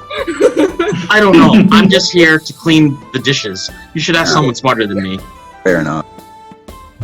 But what I do know is that they have come to Rakxe in recent months to rid the city of people committing petty crimes, in some ways replacing the work of the Town's Guard. For example, a few weeks ago, there was a group of halfling wanderers who came here from the west, who were squatting in an abandoned warehouse. But the Red Angels found them and chased them out of the city. Okay, good idea to not squat ever. Yeah, if you squat in this city, the Angels might come and get you. Fighter, there are some even worse stories than that. Because if they murdered Chath, they might have also murdered a trader who used to come here regularly, who was selling cheese from the northern part of the continent. But people suspected him of dabbling in black magic. There was one day where his body, along with his wife and son, were found decapitated and strung up in the center of the town. And I'm positive that was the work of the Red Angels, because they left a red feather on the site of where the bodies were deposited. Yeah, okay, we should definitely find whoever the Red Angels are. Yeah. I'm still on my theory that they're just mute, and they look really suspicious. Maybe one of them's an Aarakocra, and they're just dropping feathers. I don't know. I don't know. I highly suggest that you speak to the new captain, Captain Oku. She would know a lot more about what's going on. We're gonna do that soon. Don't worry. Okay. Well, okay.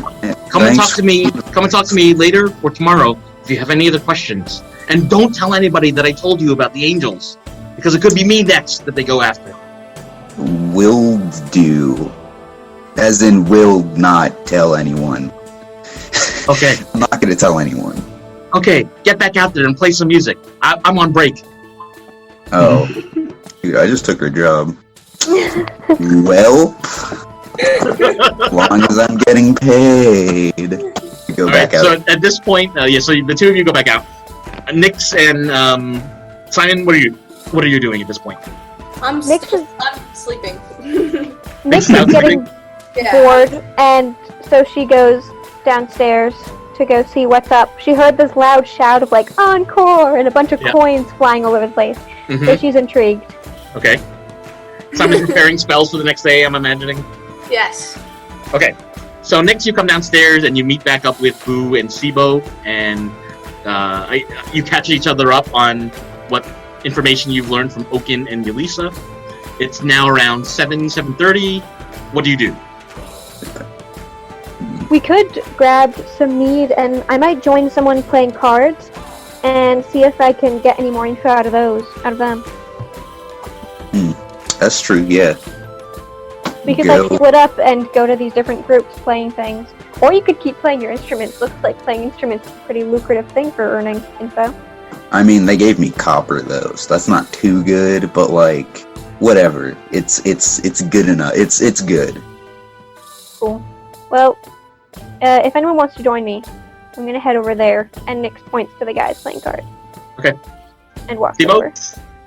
So Sibo's gonna do a duet with Boo. Okay. See how much, maybe silver, maybe gold we can get out of the performance. Okay, so I'm gonna ask the two of you. You can also use Zoom if you want to do this. I'm gonna ask you to come up with a story that rhymes that you can perform. Oh for the no. crowd. So I'll give you a few minutes. guys. I'm going to give you a few minutes, and I'm going to first start by narrating what happens to Nyx, as Nyx sides up with some of the men playing cards. So the men are clearly playing a game that's very popular when they notice this gnome pop up beside them, and they say, hey, newcomer, you play cards? Yeah, I do. Can I join your game? How? You can. Have a seat and have some mead. Thank you. So there's three men. One is a half-orc, two are human, and one of the humans looks at you and says, "Our friend Lucky went to bed already. It's so early, so crazy. I know. You want to finish the rest of his mead?"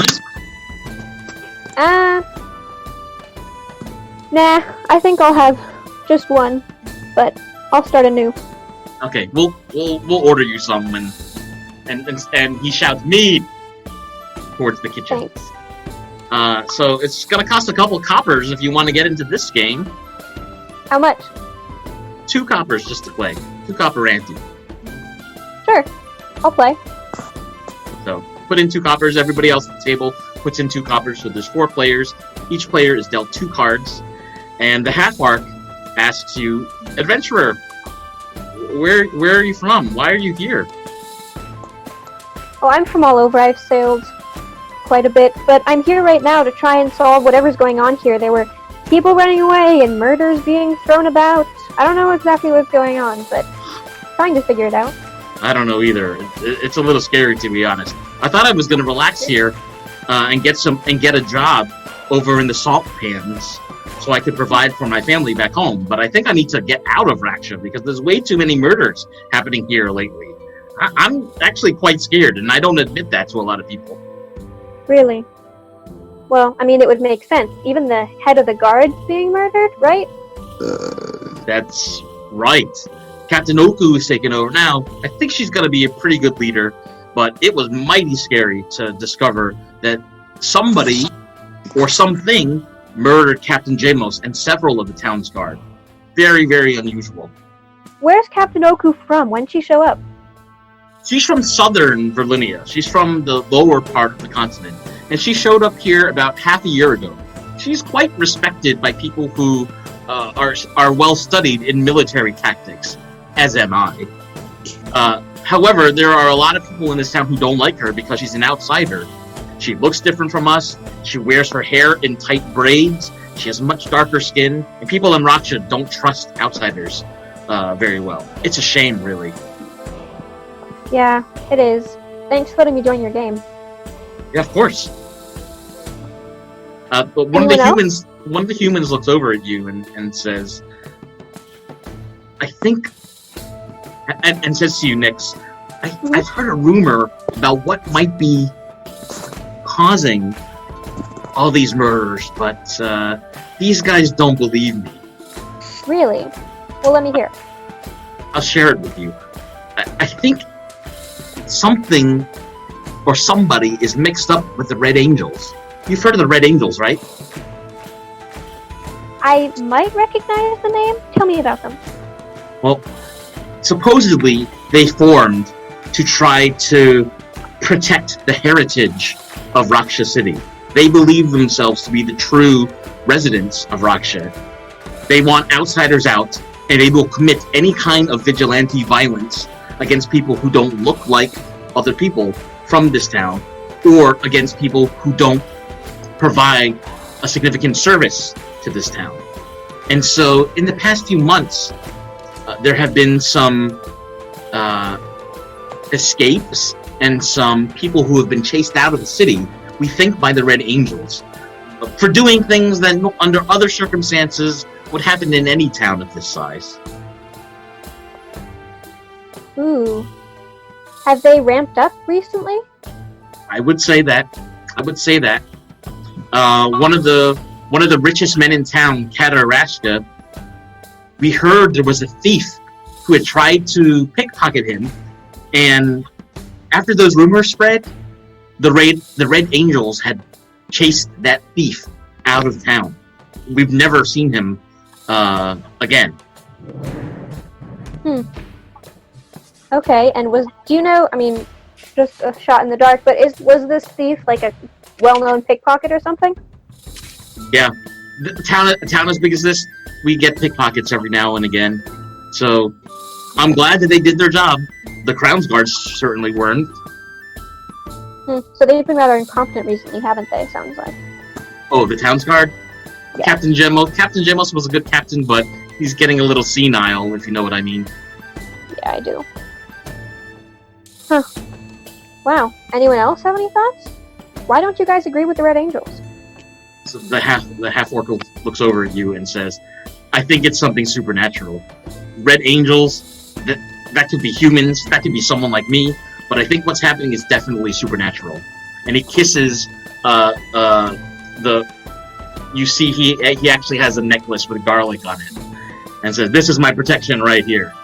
Nothing's gonna touch me tonight, or ever." Of course, but why do you believe it's that? Well, it could be the spirit of Chath coming back to haunt the city. Chath taking his revenge on the rest of us. So, I don't know. Something supernatural, I think. Okay. Have there been any, supernatural signs or anything? I've noticed that a lot of people have put up charms in their windows. They light candles at night. They sing songs to protect themselves against things. And I told myself, they might be wrong, but I would be wrong if they were right. So I decided to do all the same things that they're doing. And God willing, and he kisses his necklace of garlic again, I'll be making it through before I depart this city. Well, I'll pray for you too, then. Thank you, my dear. Of course. Any other news in the city, or is this kind of like the main thing? As far as I can tell, this is the main thing, is that the Crown's Guard has been a little incompetent at investigating these murders, and I'm hopeful that the new captain will be able to clean things up. Has she done anything so far? She's investigating what happened to the town guard. Is she easy to reach? Like to contact? I think so. I think you just need to go over to the guardhouse to the east. Okay. Sounds good. Might do that tomorrow then. Well, now that we've dealt, who goes first? Okay, so you start to get engaged in the game of cards. Meanwhile, there's a crowd of 2 people clapping, waiting for Boo and Sibo to perform whatever it is they're about to perform. Okay, so you want to go Sibo, or you want me to? Sibo? Okay, how about I do 2 lines and you do 2 lines? Okay. You do first 2, I'll go the next 2, and then we'll do whatever else. Someone drunkenly shouts, "Woo!" Yo, don't do that. Come on, we're about to quiet while we're about to do our beautiful poem about things, and yeah. Alright, everybody ready? The 2 people sitting are starting to clap, and other people in the back are also starting to clap. Alright, boom, boom, boom, boom, boom, boom, boom, boom, boom, boom, boom, boom, boom. We love to eat some berries, so we go find some cherries. We like to hang out with fairies. Swings lead to parries. Sibo kissing Marys, carries, and berries. He's horny, by the way. That's his thing now. And some Harrys! And some Harrys. Yay! You get tons of applause from the crowd, and a couple people throw more coins at you. Between the 2 of you, you manage to collect another 7 silver pieces and 12 copper pieces. Yes. I gotta get a pencil. Each? Between the 2 of you, so you need to decide how to split it up. Oh, okay. The person who drunkenly shouted at you earlier says, "More!" Oh no. So we get 7 silver pieces, and you said 12 or coppers. 13? 12 coppers. 12 coppers. Okay. So we can split the 12 coppers into 6. 10 copper equals a silver. 10 copper equals a silver, yeah. Nix gets a glint in her eye. She wants to tease them, and she leaps up onto the table, stepping carefully to avoid the cards being played, and shouts, "Encore!" and then drops back out of sight. The half-orc puts his cards out and says, "My cards are terrible. Encore! Encore! Encore! Encore! Encore!" Oh, boo. How about we split 6 coppers each? Yeah, 6 because there's 12. And then we get 3 silver pieces each, which leaves us 1 extra silver piece, right? Yeah. Why don't we throw that to Nyx and say, it's a good luck silver piece. Win this game. Yeah. So Nyx, you get a a lucky silver coin. Thank you. The innkeeper that you met earlier, who was in the kitchen all this time, comes out and sees the two of you and says, "You two, were you performing just now?" Yes. Yes. She leans over and bows and says, "I am Rukavinta, the innkeeper. Oh, cool. Hey. I'd like to welcome you to the stage, and now I'd like to kick you off my stage because you don't work here. You're not on my staff. Get out." Bye. You can stay here with us, but I'm not paying you for any of your performances. Well, that wasn't the point. I just wanted to get paid by these guys. No more lip. I'm not taking any more lip from you, youngin'. Well, you know what? Whatever. I'm an elf. I'm probably older than you. I don't care. It does not matter. I lived for 1,000 years. You're tiny little youngin' baby. While I'm old, wise man. She mutters under her breath, "Youth is foolish." Yeah, sure, whatever. And that's why you're being foolish right now. It's because you are youth to me, a long-living elf who won't die for like 100,000 years. She's already gone. She can't hear you. People's grabbing Boo. Let's go out for some mid. It's fine. We got some coins, so it was all worth it. Not mead. We had enough of that in Stone. It's not, it's having beer or something else. So it's coming up around. It's coming up around 8 o'clock. It could be a good time to get something to eat because you're all getting a little bit hungry. And there are some people who have left the bar now at this point, presumably to go back home. But you still see a couple patrons sitting there drinking or laughing. A lot of people by themselves. What do you do? How's my card game going? The half-orc had disappeared, and we can go ahead and finish the card game. So if you want to roll,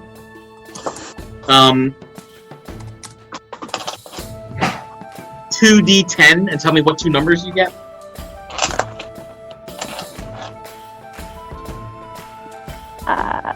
2 3s. Okay. So the 2 humans who are playing with you. The first human says, "I'm going to bet," and he puts 1 gold piece into the pot. Ooh. The second human sitting next to you, Nick, says, "I call," and he puts 1 gold piece in the pot. He then looks at you, says, "Nick," and says to you, "It's your turn." Gnome. Alright, I'll call and put 1 gold piece in. Okay. The two of them then look at each other. They look at you and said, "Well, I guess we all show." The human sitting next to you, Nick, shows a 5 and a 9, and he says, "I'm pretty sure I got you. I got a 9." The other human says, "I got you both beat. I have a pair of 1s." But I got a pair of 3s. They both said, "Beginner's luck," and they pushed the pile of coins to you, Nix. Well done, beginner's luck. Thank you. Next. Change. The human who pushed the coins to you, he says, "My name's Patrick." Nice to meet you. Next. "And this is my friend Tennyson." And he bows and shakes your hand. The both of them. So next, we're fixing to get out of this town tomorrow, but it sounds like you're here to investigate. Is there anything we can do to help you before we retire this evening?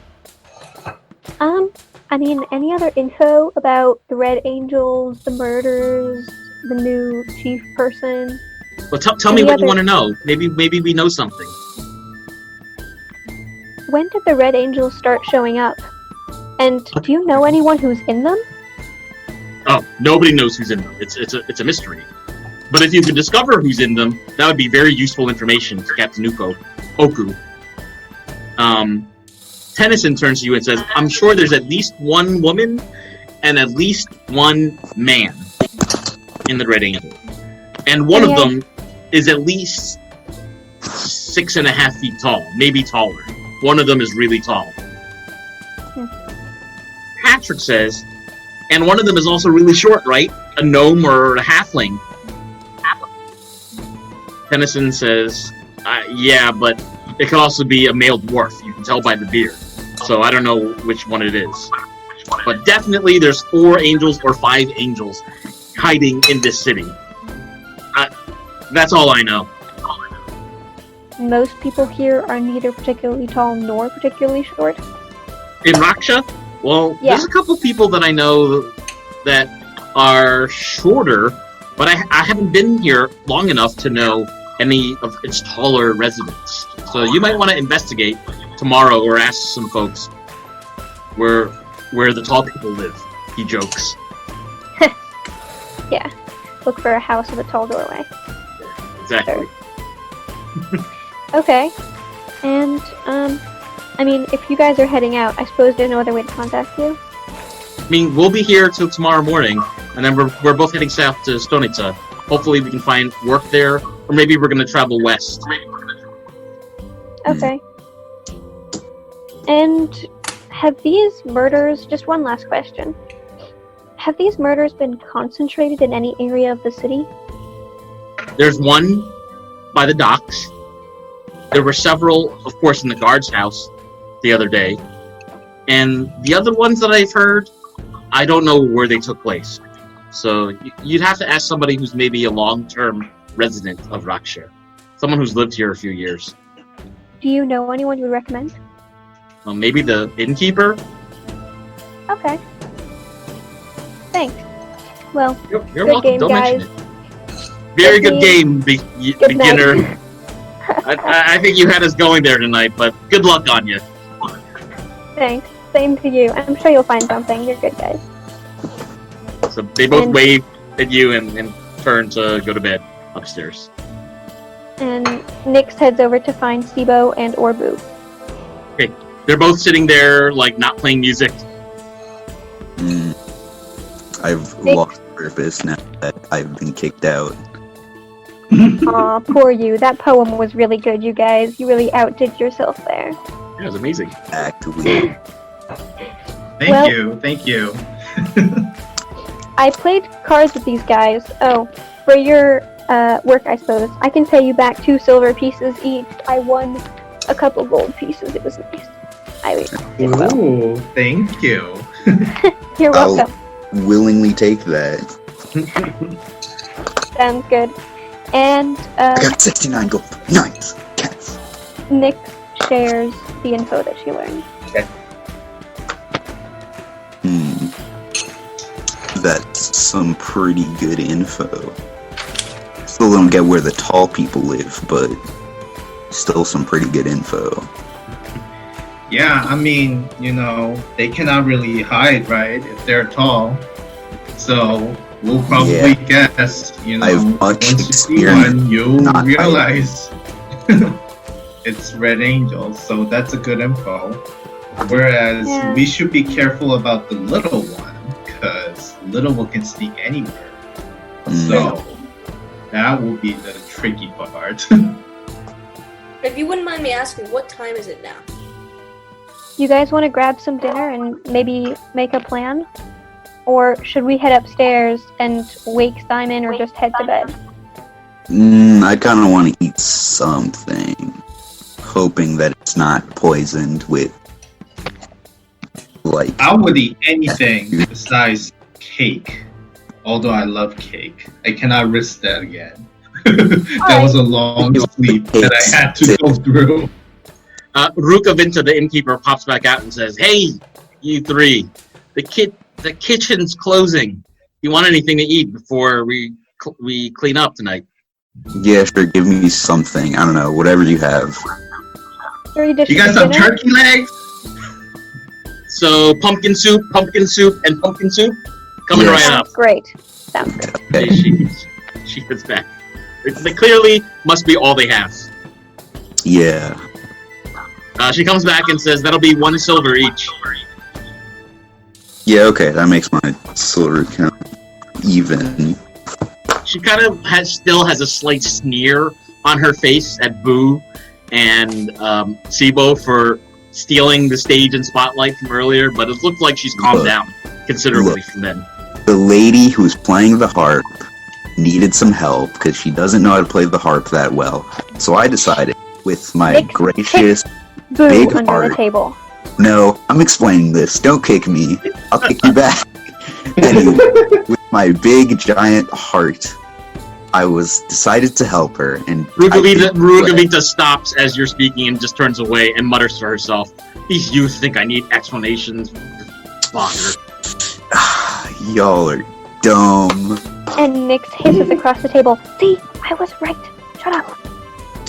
You know what? I was helping out in my own greedy way. I was helping this lady out, and then she's mad at me for livening up this place that is clearly dead.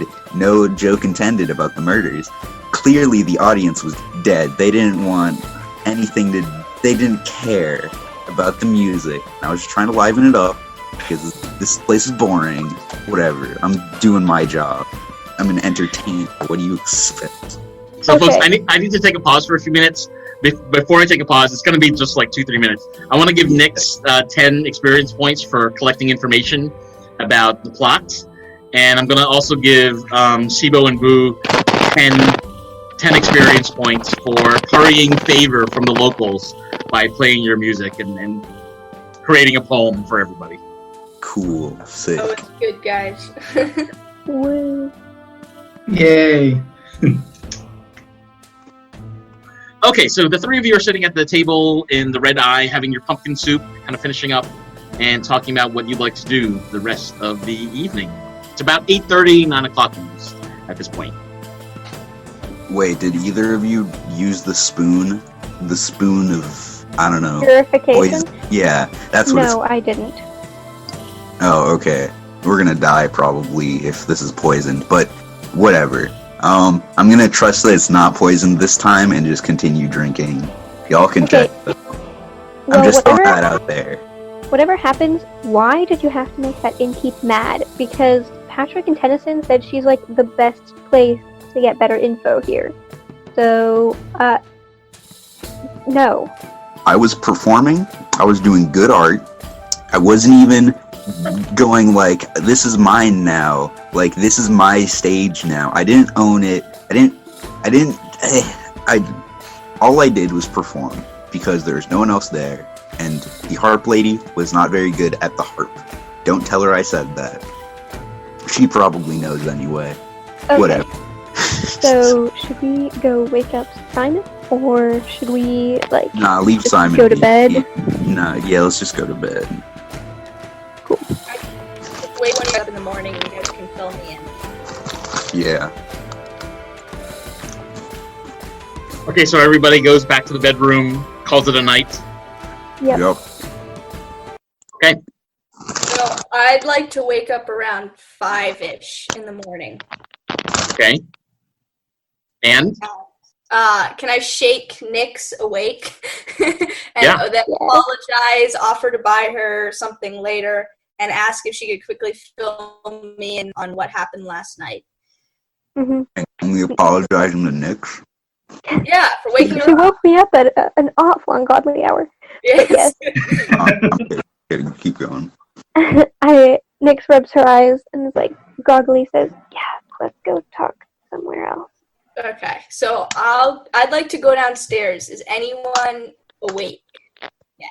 Like, is Nobody. the It's all dark downstairs. It's all dark. Okay. clean. I'd like- Yeah. I'd like to look around the the area, maybe check in the kitchen, see if there's anything that's been left around. Tell me what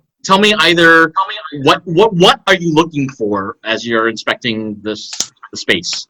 I guess personal belongings that have been left around,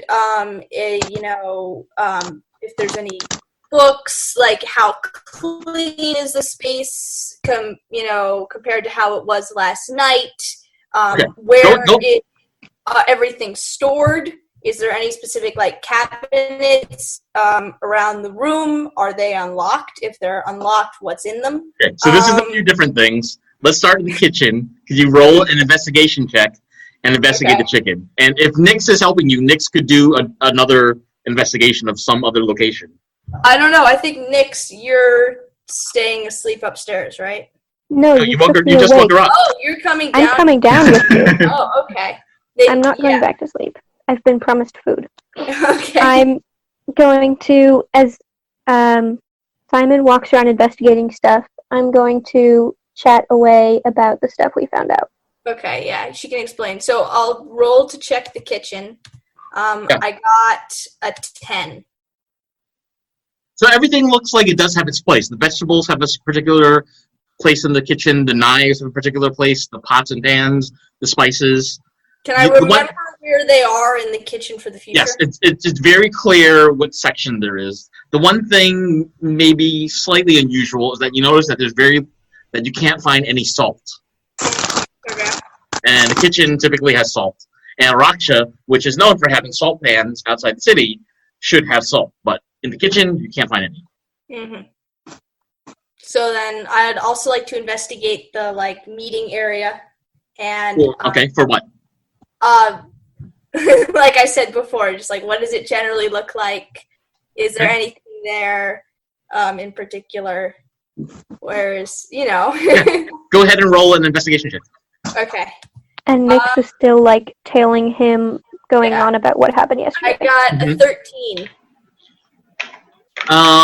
The one thing that you noticed that you didn't notice the prior night is that next to the big barrel that's inside, that's on the main floor, you notice a series of bottles all next to each other that seem to be tonics of things like juniper, nettles, rosemary, different sort of brandies and tonics made with local vegetables and roots and things like this. Okay, cool. And then I'm looking for unlocked cabinets, unlocked doors. In this main area, you do not find any unlocked cabinets or doors. Nothing unusual. Okay, and that's the same in the kitchen too? Correct. Okay.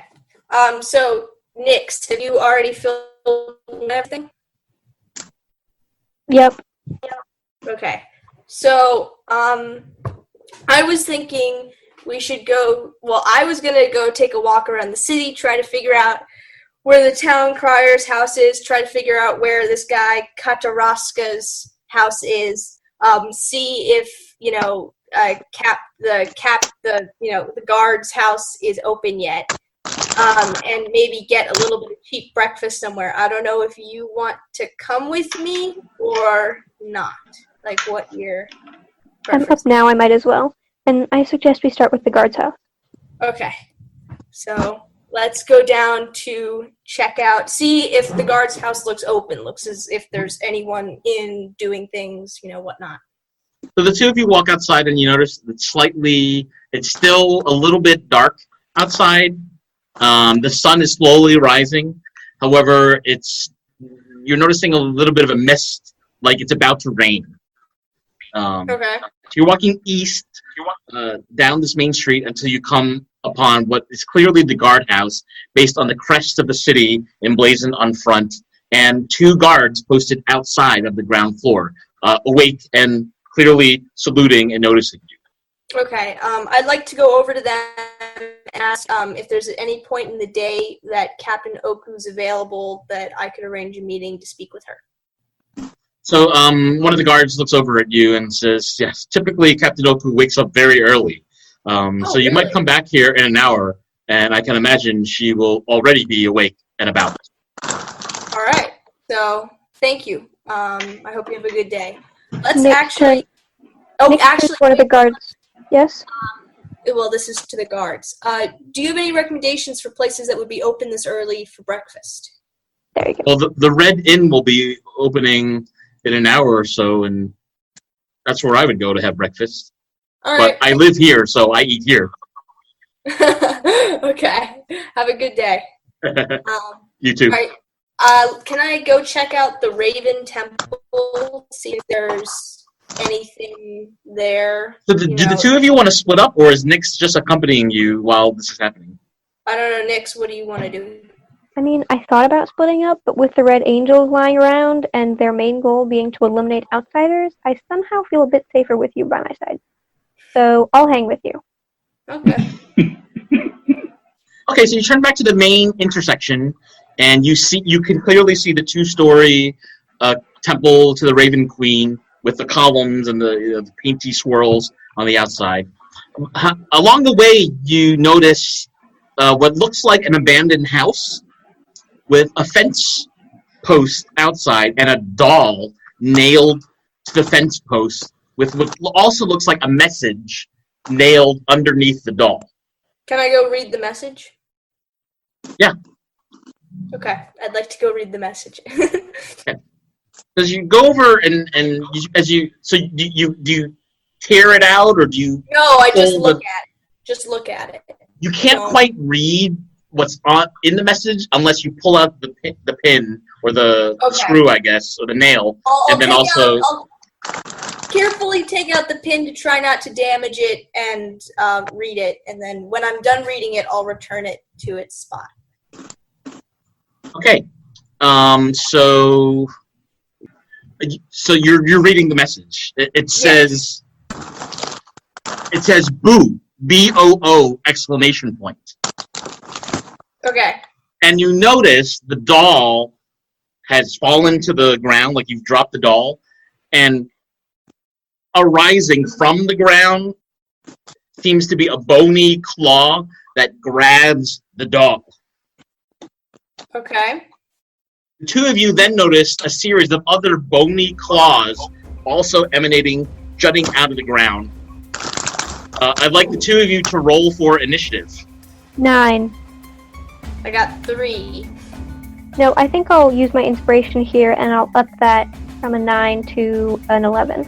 Okay, we'll take it. Let me just write down your armor class. Man, I'm happy we stayed together.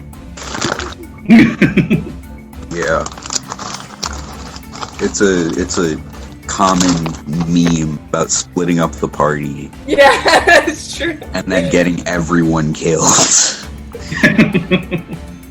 Okay, so Whoa. the doll is here that had the pin through it. The hand that's coming out of the ground is here. Nyx, you are here. You're the staff. And Simon, you're the hand. And this claw moves first. It's going to move forward and try to scratch at Nyx's face, Nyx's legs. This is not good. Okay.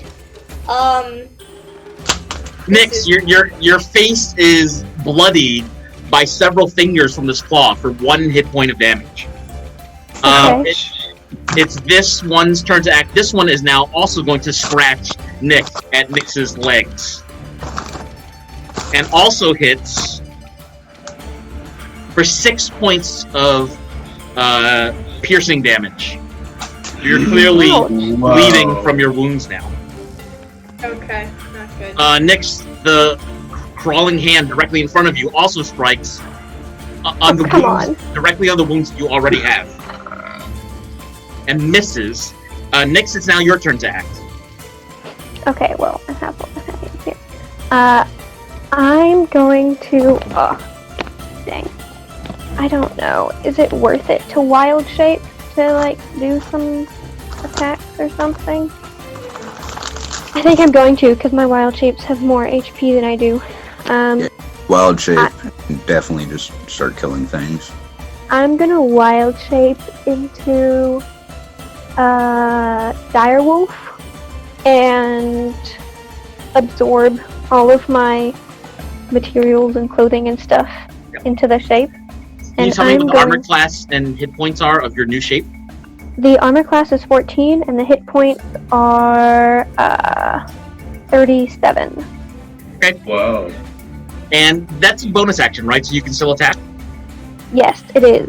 Okay. And I'm going to lunge for the claw holding the doll and bite. Okay.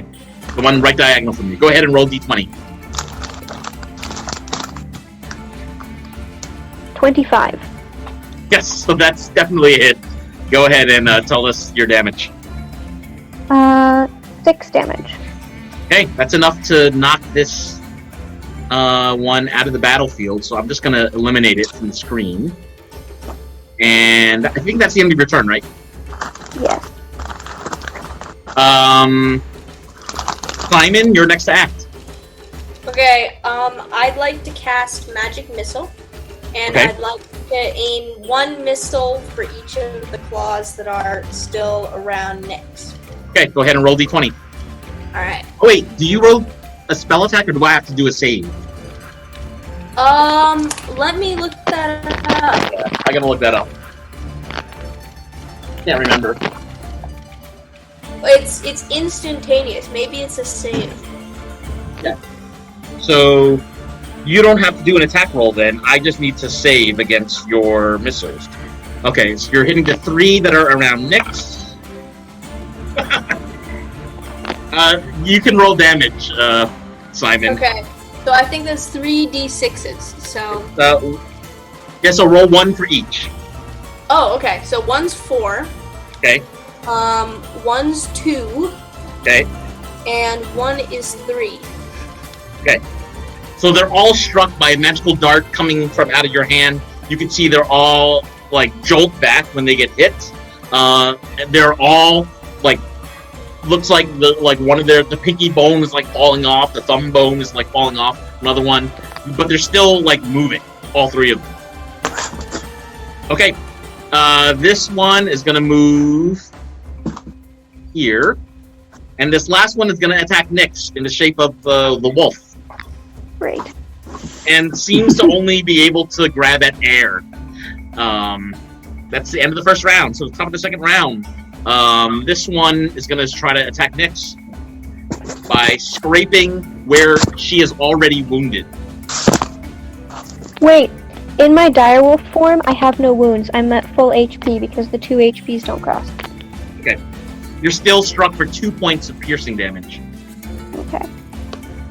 This next, the one that's diagonal to you, is going to use the same attack and try to hit you, and try to pierce you with its creepy little fingers. And the bones connect, ripping away at some of your flesh for 1 more point of damage, as you're now starting to bleed a little bit from your legs. Your direwolf hind legs, let's say. 1, 2, 3. Okay. It's now Nyx's turn to act. I'm going to bite at the one to my right. Okay. And I roll 18 to hit Okay, that hits. Go ahead and roll for damage. and do 10 damage. Okay, so you managed to knock out this creepy crawly thing. The bones kind of disintegrate and look limp on the rest of the overgrown grass. Is that the end of your turn? Yes, I think so. Okay. At this point, it's now this person, this claw's turn to act. It's gonna come over here and try to scratch Simon in Simon's legs. And hits for 2 points of piercing damage. Scraping away at some of your flesh. It's a really gross, bloody scene that is happening. Okay. Simon, it's now your turn to act. Yes. Can I stab the hand with my dagger? You can. Go ahead and roll d20. Alright. Okay, I got a 12. Okay, go ahead and roll for damage. I got 4 damage. Okay. So you managed to knock out several of the fingers of this creepy crawly hand that's next to you, but you can tell it's still moving and ready to attack when it can again. So that's the end of the second round. We start the third round. This one that's directly north of Nyx is now going to strike at the direwolf's face. And hits for 5 points of scratching damage. One diagonal to Nyx does the same attempt, trying to scratch at Nyx's face. Also hits for 6 points of scratching damage. Ouch. Nyx, it's now your turn to act. Okay, well, these are annoying. I'm gonna go for the claw right above me. Okay. Right in front of me, and I've got 15 to hit. You hit. Roll for damage. 5 damage. Okay, so you managed to lunge with your claws. You're in the form of a wolf. Yes, I'm just gonna bite at it. Okay, you managed to bite it, crunching the bones in your mouth. The bones all completely disintegrate and they fall to the ground and they're not moving at all. You've managed to dispatch this creature or whatever it is. I think that's the end of your turn. Yes. So, this crawling hand is now going to crawl and try to jump onto Simon and jump onto your person. So he's making a dexterity check. And he manages to jump onto your chest. It then tries to strike and scratch directly on your chest, which it does, and scratching you for 4 points of damage, Simon. You're now bleeding in several places. Your chest and your legs. That's the end. And now it's your turn to act. My turn to act. Okay. I'd like to cast Magic Missile again. Okay. 2 to go directly into the guy on my chest. Okay. And last to go to the last one. Okay, let's do it. So you don't roll. We have to roll a save. If we miss, we take the full damage. Okay, go ahead and roll for damage. All right. You 2 of your 3 hit. So one of them's gonna hit the one that's on your chest. One of the one's gonna. The other dart is gonna hit the one that's by Nyx. All right. So we get 2 2s. I'm sorry, I misspoke. The third one also hits, but for half damage. So you can roll one more damage roll. Okay, and the last roll was a 1. That's enough. Point. With one spell, you managed to murder the last 2 creepy crawly things. Well done. All right. But I am now out 2 spell slots, so that's not good. Can we pick up the doll and keep it? Because, I mean, we just fought a bunch of guys for it. Yeah. Or, hold on, no. I don't want to pick up the doll. First thing, let me grant both of you 26 experience points. Okay. You pick up the doll and notice it is very dirty. There are all kinds of stains. It looks like even food stains on it. And it looks like a former children's toy. Maybe the kind of doll that a child would sleep with. Okay. Interesting. Ooh, can I use my sense of smell as a direwolf to, see if I can trace this doll to any other place nearby, or if it lives here? Yes. That would be, let's see. That'd be a nature roll? I'm not sure. Like, what ability would that be? Let's make that be a wisdom roll. Okay. Yeah. So, I roll... Ouch. 5. Yeah, Nyx, you cannot quite tell who might have owned this doll or what direction it might have come from. Can't tell very much about it. Alright. So it's now getting much sunnier out. It's probably around 7 o'clock, and a light rain has started to fall on Rakxe. Man, fighting those guys held us up substantially. Okay. Well, let's quickly stop by the guard's house and ask if they know the address of the town crier or this guy Oscar. And Nyx does her best to look as cute, cuddly, and sweet as possible in her wolf form. Okay. So as you walk back to the main intersection, you see a beggar walk towards you. This is a woman that you have not seen before with very patchy clothing. She's about 5'9". She has a black eye. Looks like she just got into a fight that morning, or maybe, yeah, it looks like she just got into a fight that morning. Her hair is very stringy and kind of falling out. She has a few bald spots in her head.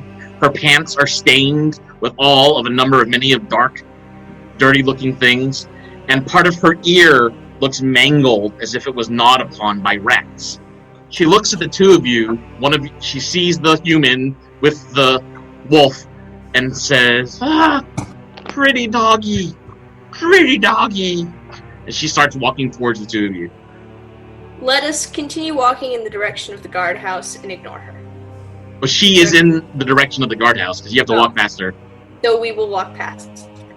Nyx As you is walk going- past her, she gets really close to you, Simon, and says, "I'm hungry. Give me a coin." I'm sorry. I don't have money. I'm just going on a walk this morning. I hope you have a good morning and a good rest of the day. And I think there's a food pantry if you go down that way. So I'd recommend in that direction. I say all of this as I walk and continue to walk straight. So she Nyx stops Go ahead. at the beggar woman and nudges her. I think she has an outstretched hand because she's trying to pet me. Okay. And she nudges her outstretched hand with my nose to let her hand pet my head, and then just kind of sits and pants for a second while being pet. Okay. So she pets you a little bit and then gets distracted and starts walking away in the direction that Simon pointed at earlier. And she disappears. What do you do? Well, let's continue on to the guardhouse. So as you walk back towards the guardhouse, it's almost 7:30 now. Your two adventuring mates in the inn are starting to wake up. As you walk towards the guardhouse, you notice a house on your right. It's accumulating a certain amount of rain into one of the eaves. And as you approach that house, it almost looks like the building is crying the way that the rain is dropping from the eave. The two of you make it back to the guardhouse, and they see, and you see the same two guards you saw earlier. The one guard says, "Your friend is a wolf? Where's your friend from earlier?" She went back around a different way. This is a dog, not a wolf, a dog. I've been taking care of her for a bit. It's a long story, trust me. She's fine, potty trained. Don't worry about it. So the second guard readies a weapon. He looks very scared of this wolf. But the guard that you're talking to says, "Potty trained, huh? Well, we're not going to let you inside with that animal. So It's okay. What do you want with us?" I'm just wondering if you know where the town crier lives or where Katarashka lives. Well, Katarashka is one of the richest men in town. He lives in his estate, which is just west of the river. So if you go back through the southern entrance and walk past the trading office, a number of the rich families of Rakxe have their estates and warehouses over there. So the Rakxe family have a house there. The Orso family have a house there. The Blackhawk family have a house there. All the rich people live on that slightly higher piece of land, he says to you sarcastically. Nyx, I laugh. in order to look less daunting, kind of sits down and then just kind of rolls around on her back on the ground, playing around with the dirt. And I say, yeah, we had the same thing where I'm from, and they live up there, and Yeah, it's like they're looking down on us. We're just trying to make a right? good living for ourselves, right? Right on, brother. Some people. Do you know where the town crier lives? The town crier. Yeah. Or where I can find him? Ronaldo lives in the western block, so if you take the main intersection and go west and turn right at the 7th house, just ask around over there and they'll tell you where Ronaldo lives. Alright, thank you. What's your name, by the way? What's my name? Britton. Yeah. Ah, What's your name? I'm Simon. Nice to meet you. Hi, Simon. Well, I hope And my colleague here, have a good day. my colleague here, that's Yeah? Lucra. His name is Lucra. Ah, Lucra looks Lucra. at you and says, "Keep that dog away from me. It's getting muddy now. What are you doing?" I'll do my best. I take it you're not a big fan To of clean dogs. your dog, your wolf. Please do. Don't worry. I have a sister. She is terrified of dogs. It's like we had a best friend who got a puppy, and she was so afraid she refused to go to his house for a month because he had a dog. We had to take her in by stages to coax her. So don't worry about it. I understand. Anyway, I hope you guys have a great day and that you get off shift pretty soon. We're heading out. So we'll go back to the inn. Okay, so before you go back to the inn, Sibo and Boo have already started to rise, and they realize that 2 members of their party are not in their beds. This is probably normal, or they got killed. Either. I don't know. We go look for them. Sibo insists, let's go find them. Okay. I'm getting in my normal clothes and leaving. Or I guess I slept in them because I don't have another change of clothes. Whatever. I'm gonna leave and go out to the outside to find them. Hey, before you leave, you see the innkeeper sitting there having her morning tea, just kind of glaring at you as you leave the establishment. You know, I'm just gonna say I'm sorry. This was my fault. It was an accident. Sorry, whatever, and leave. She says, "Sonny, if you want to talk about a contract, let me know. But not right now. There's too much going on in Rakxe." Okay, I mean, I'll fix it, but whatever. I'll fix it, then come back, and then make all the money, whatever. Good day to you. Good day to you, too. So the 2 of you are outside, and you notice coming in from the eastern direction are Simon with a muddy, furry, muddy wolf.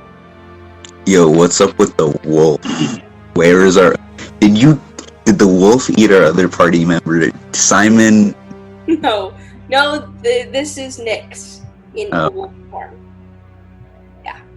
That's weird. Sibo, you notice that Simon has all kinds of bloody wounds on his chest and his legs. So what happened there?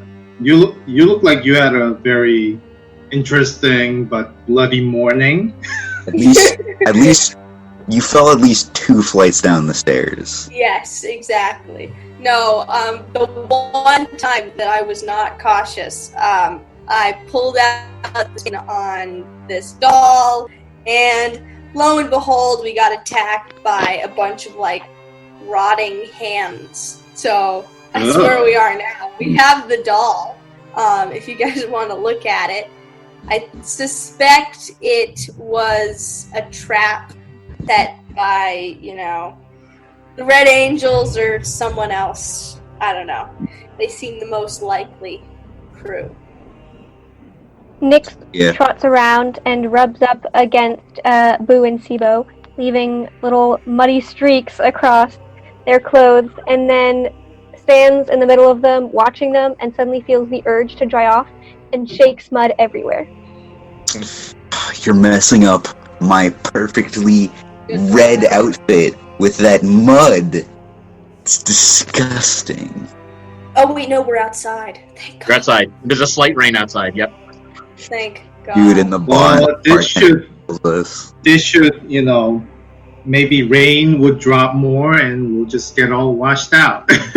Yeah, but then I'm walking around with wet clothes. No one likes wet socks. Come on. That's Okay. gross. That's worse. I have an idea. We own the posh room, right? Well, renting it. There's a bathroom, right? Why don't we all just go take showers and wash our clothes? Fair enough, yeah. Yeah, sure. Let's go take showers, I guess. Okay, let's. I mean, you probably You know what? you probably need more than a shower because you're bleeding everywhere. Yeah. You need like, a medic. Yeah, you might need some healing too. Don't we have like? Oh, hold on, Cat. Sorry, Nix. You have the good berries, and I think we had a healing potion, if I remember. Yeah, but correctly. Nyx is in wolf form right now, so Nyx wouldn't be able to give you things until she reverts, which will be soon. But hold on, Sibo. You have a heal potion, right? I do not have a potion. Oh, maybe I'm the one who's carrying it. I can heal I myself. gave you the potion. Okay, well, so if you guys want, we can use that, or we can attempt to find a doctor. I You can can also heal go myself. shopping. I can What? heal myself if that makes you feel any better.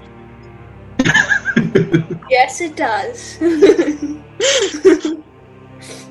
I don't know. You guys have, because I don't want to use the healing potion if you guys think we should save it for more problematic. It's like I could probably like go upstairs and shower and like You could take a shower. You could take a wash, and maybe I can get. I'll ask the innkeeper if she has some like gauze or like clean cloth and just like wrap it up and deal with it. take a short rest and use all of your hit dice and just heal up. Yeah, you could do that. Yeah. You would split from the What is party, but that? you could do that. Okay. I mean, we could carry you around as you short rest. I don't think so. I could just Sling pass the baby. on a short rest. I took 6 points. Hold on. If you're gonna take a short rest back in the hotel, I mean in the inn. So are you splitting from the party, or is everybody going back to the inn now? I was going to go back to the inn because don't we need to interrogate the innkeeper, and don't we still need breakfast? I mean, you should. It would help to decide as a party who wants to do what, and then we'll figure out. I'll narrate what happens in each sequence. Right. So Why what do you want to investigate the innkeeper? Well, didn't you know? Last night, someone was like, "Oh, the innkeeper knows so much," and we haven't asked her anything yet. We don't have to ask her anything. Like, it's cool if we don't. But I should. Besides, this is annoying that she can't speak and wild shapes and goes back to her gnome Okay. form. The Nyx You is back. done that. You could have I have done a question. Can Sibo understand Direwolf? Yeah, I don't know. Can he? I mean, so Direwolf won't necessarily be a small beast. That's correct. Yeah, Maybe so I not. can't. Yeah. those are not small. Nyx is laughing. Should have seen your faces when I splashed mud everywhere. So Yeah. how about, so obviously, since, you know, two of our friends are already injured, their health comes first, I would say, and we're not splitting it up, because look what happens when we split up.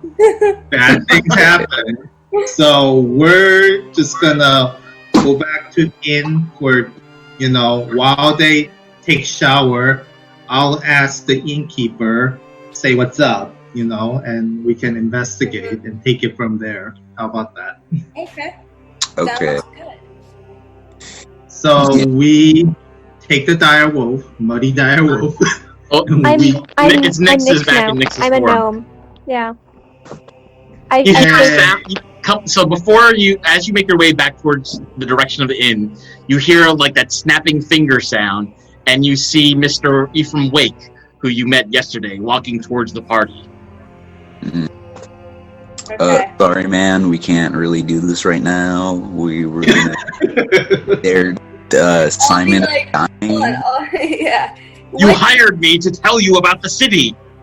Yes, we did. Thank you for coming. You're a little bit early. Do you want to brief us? Would you like your 2 silvers in form of 2 silvers or in form of breakfast? I'd like them in the form of right now, please. Alright. Tell us what you know about the city, and I'll give you the 2 silvers, and we'll be good. What do I know about Rakxe? She has a reputation. She doesn't like outsiders, and she probably doesn't like the Four of Ye. What do you think of the captain of the guard? Who, Jamos? It's a shame that he was murdered. No, the new captain of the guard, Oku. Oku? She's a bit too new for my liking. She's not from here. Her family's not from here. I don't know if she will be a good new captain for this city.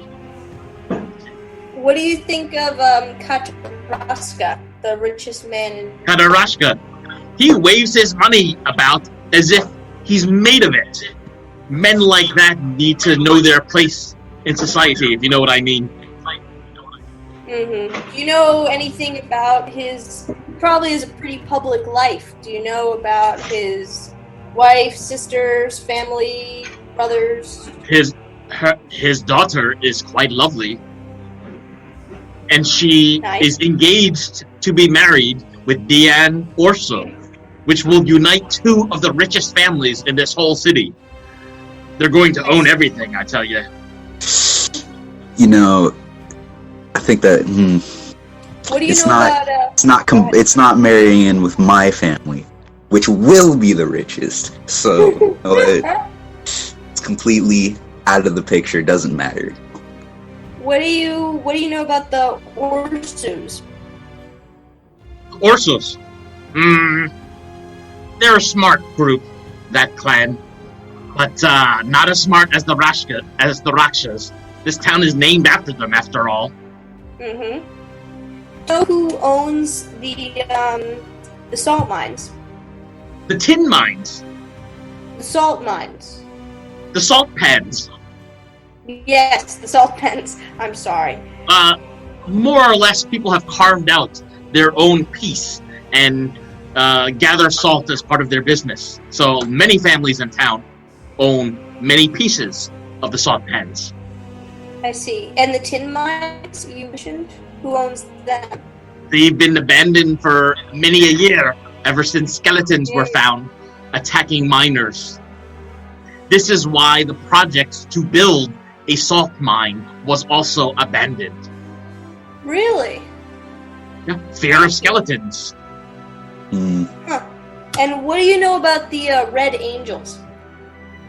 I think that they'd be a powerful force for the city if they used it for good.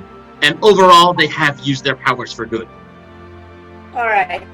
Well, thank you. Do you guys have any questions you want to ask him before he heads out? No. When is the wedding? How would I know? I would never get invited. Fair enough.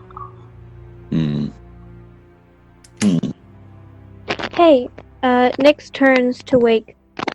Is there anyone else from our ship in town? I have no idea what you be talking about. Okay. He kind of sniffles. Okay, seems like we'll be on our way. Yeah, I'll pay him the 2 silvers. So. Can I tell you a secret? Sure. If it has nothing to do with mermaids.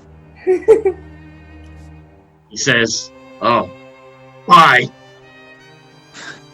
And he turns around and walks back west away from the group. Okay. Happily clinking the coins in his pocket. Alright, well. That was what it was. Well, So we do we're know heading- now about the tin mines, though, so that's an interesting bit of information. We I were attacked just like that this morning.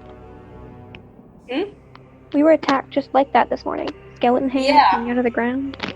And also, all things considered, I suspect that, we should probably go check out the tin mines with some speed in a future date.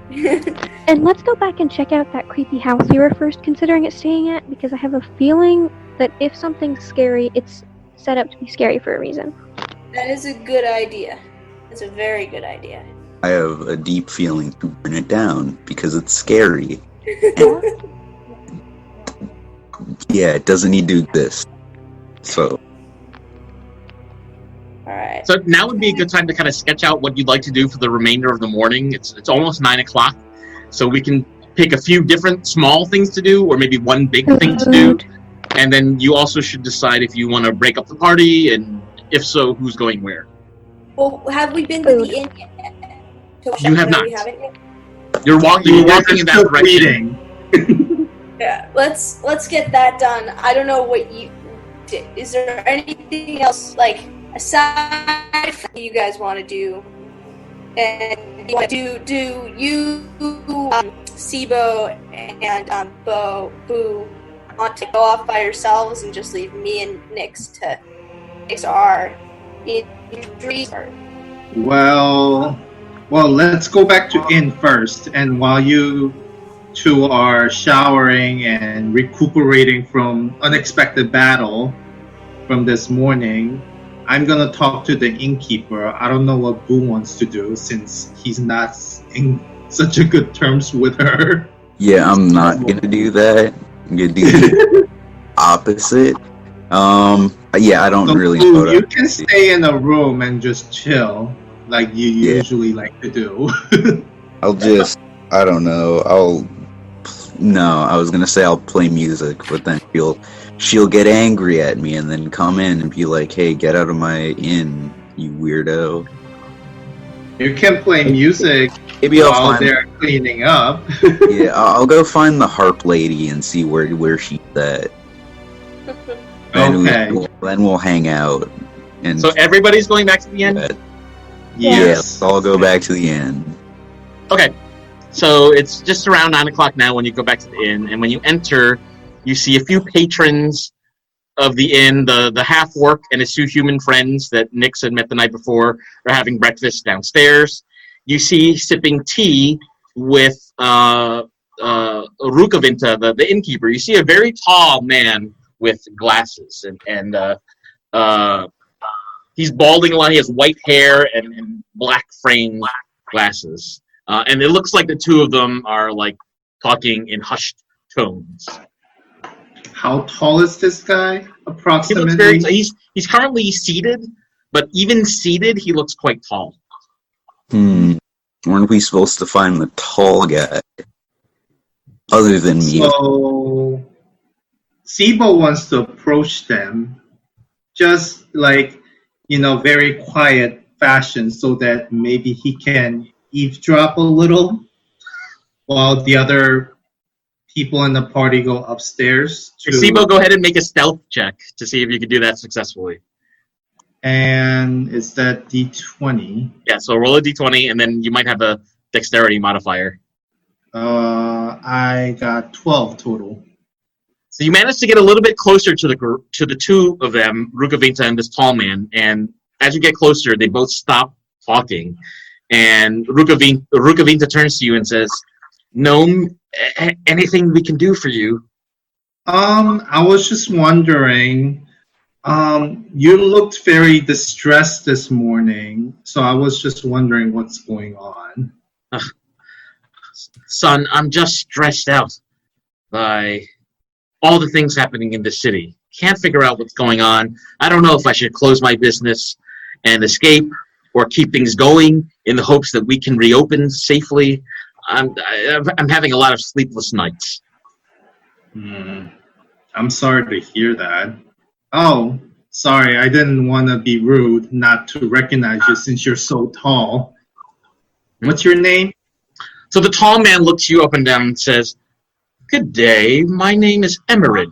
I'm the tailor in Rakxe. And who do I have the pleasure of meeting this morning, Mr. Gnome?" Hi, my name is Sibo the Gnome. What do you tailor? All manner of formal clothing and outfits. Your friend there who walked in with the tattered pants from what looks to be animals scratching them, I could repair those easily within a day if you asked. Oh, that's cool. Do you have shop around here? I do, in the central square, just north of the temple. What's the name of the place? It doesn't really have a name. It's just my place. I live there and I work there. Just ask around to where Emerin is, and you'll find me. I'll be there to open up the shop in a little bit. Okay, sounds good. Thank you. Oh, you're very welcome. So He kind of winks at you when you say thank you. I will wink it back. And when you wink back, he kind of purses his lips like, Just gonna continuously wink back and forth at each other. All of us are just like, look at that. All right. So what are the rest of you doing during this conversation? So I'm upstairs washing. Same.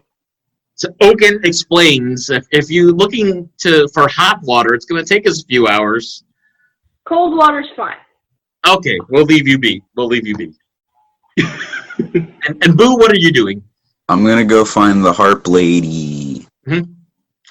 So as you kind of investigate where she might be, Rukavita says, "Hey, you can't go back there. My workers are back there."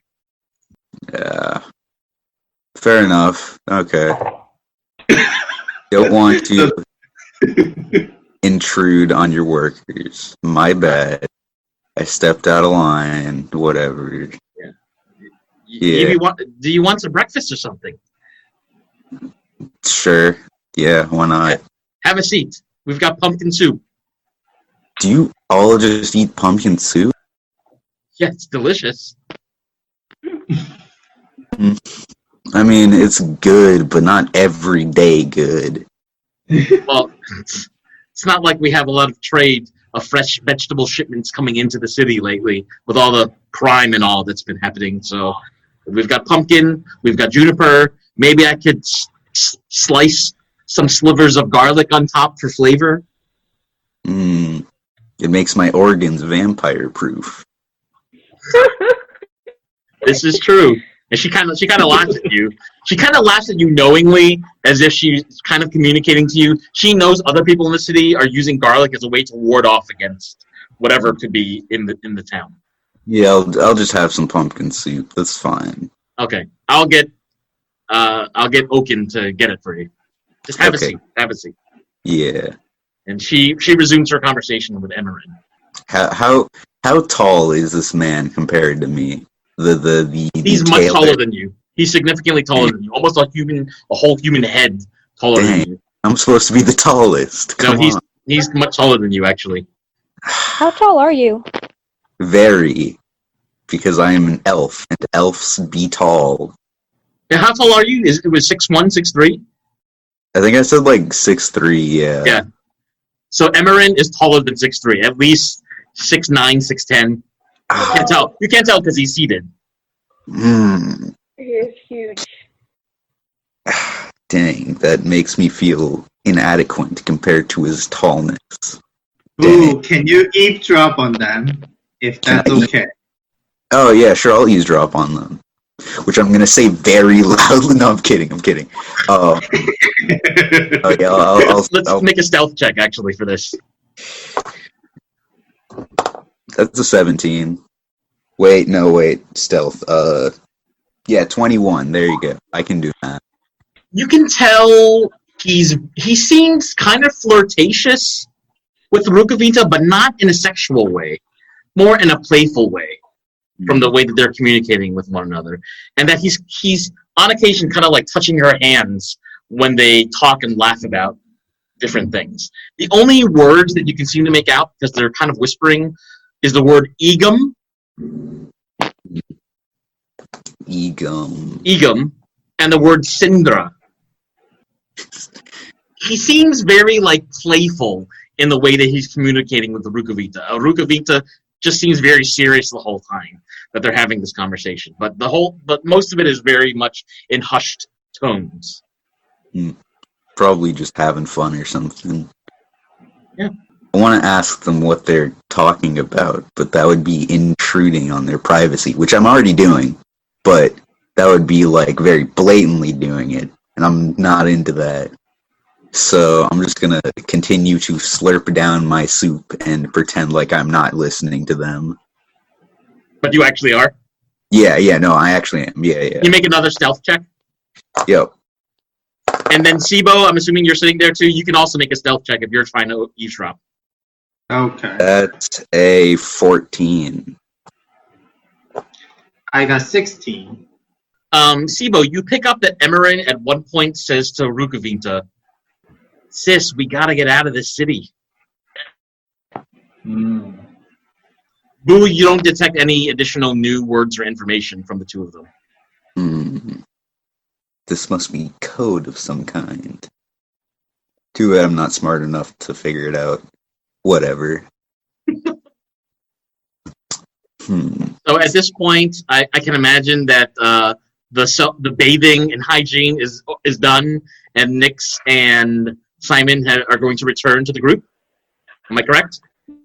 Yes. Yeah, actually, I need a short rest in order to use it. Oh, so if you're taking a short rest, it would take a few hours, and not just the amount of time it takes to have breakfast. I haven't done it. So if you're going to, it would take a few hours, and we would need to plan with the group when you want to meet them in the early afternoon. So then, never mind. I just wanted to know if in order to use I had to take a Yeah, you have. Clearly that's true. So, never mind. You're breaking up a bit. So the question is, do I have to have a short rest in order to use a hit die to heal my hit points? And the answer is yes. Correct. So you'll need to decide now if you want to do that or not, or you want to reunite with the group. She's typing it. And Nyx is going to breakfast as well. Okay. Yep. All right, so the four of you catch up at the table. Oaken brings out a few more pumpkin soups for breakfast for the two of you, and you share what you just learned from the conversation that you overheard. And what would you like to do now? It's a little bit after 9 o'clock at this point. So does Simon want to take a short rest now while the rest of the group figures out the rest of the plan for the morning, or do you want to keep investigating and inspecting and doing stuff, and then Simon wants to go back to the inn for like a nap after lunch?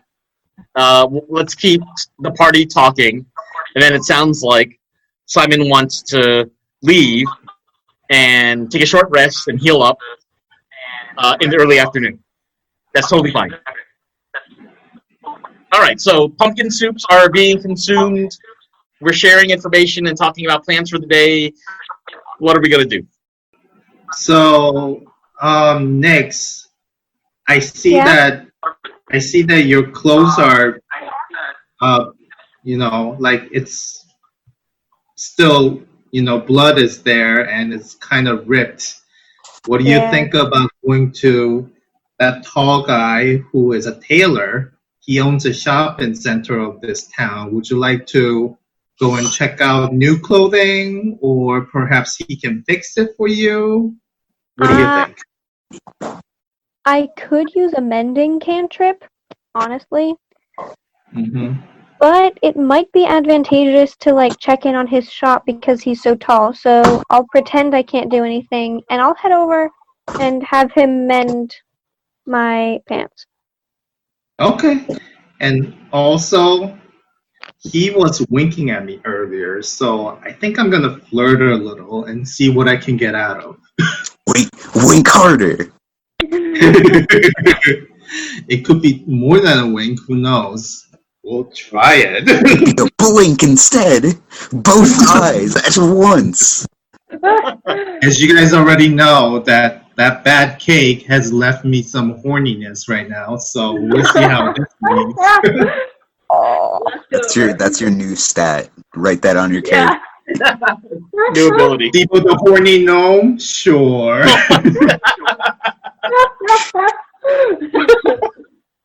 It's totally on my brand now, I feel like.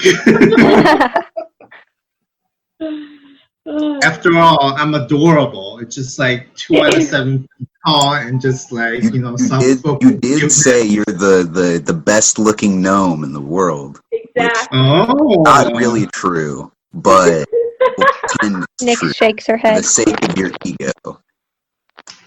Maybe I said that when I was in Bad Mushroom or Bad Cake. Yeah.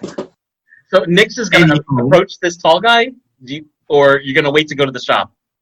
Nix Yeah, will go Nix, up to go the tailor. The tailor says, "Yes. What can I do for you?" Hello. I think my friend over there, Sibo, and she points. Hmm? He told me you're a tailor. Your name's Emerin, right? I am Emerin, and who do I have the pleasure of meeting this morning, Miss Gnome? I'm Nix, and as you can tell, my pants, and she shakes one of her legs, have been rather wounded. So, would you have the chance today to sew them up? He says, "Ooh, my dear, we need to tailor those pants immediately. I definitely have time in my schedule today to have a look and put the thread in the needle." Sounds good. How long would it take, and how much would you charge?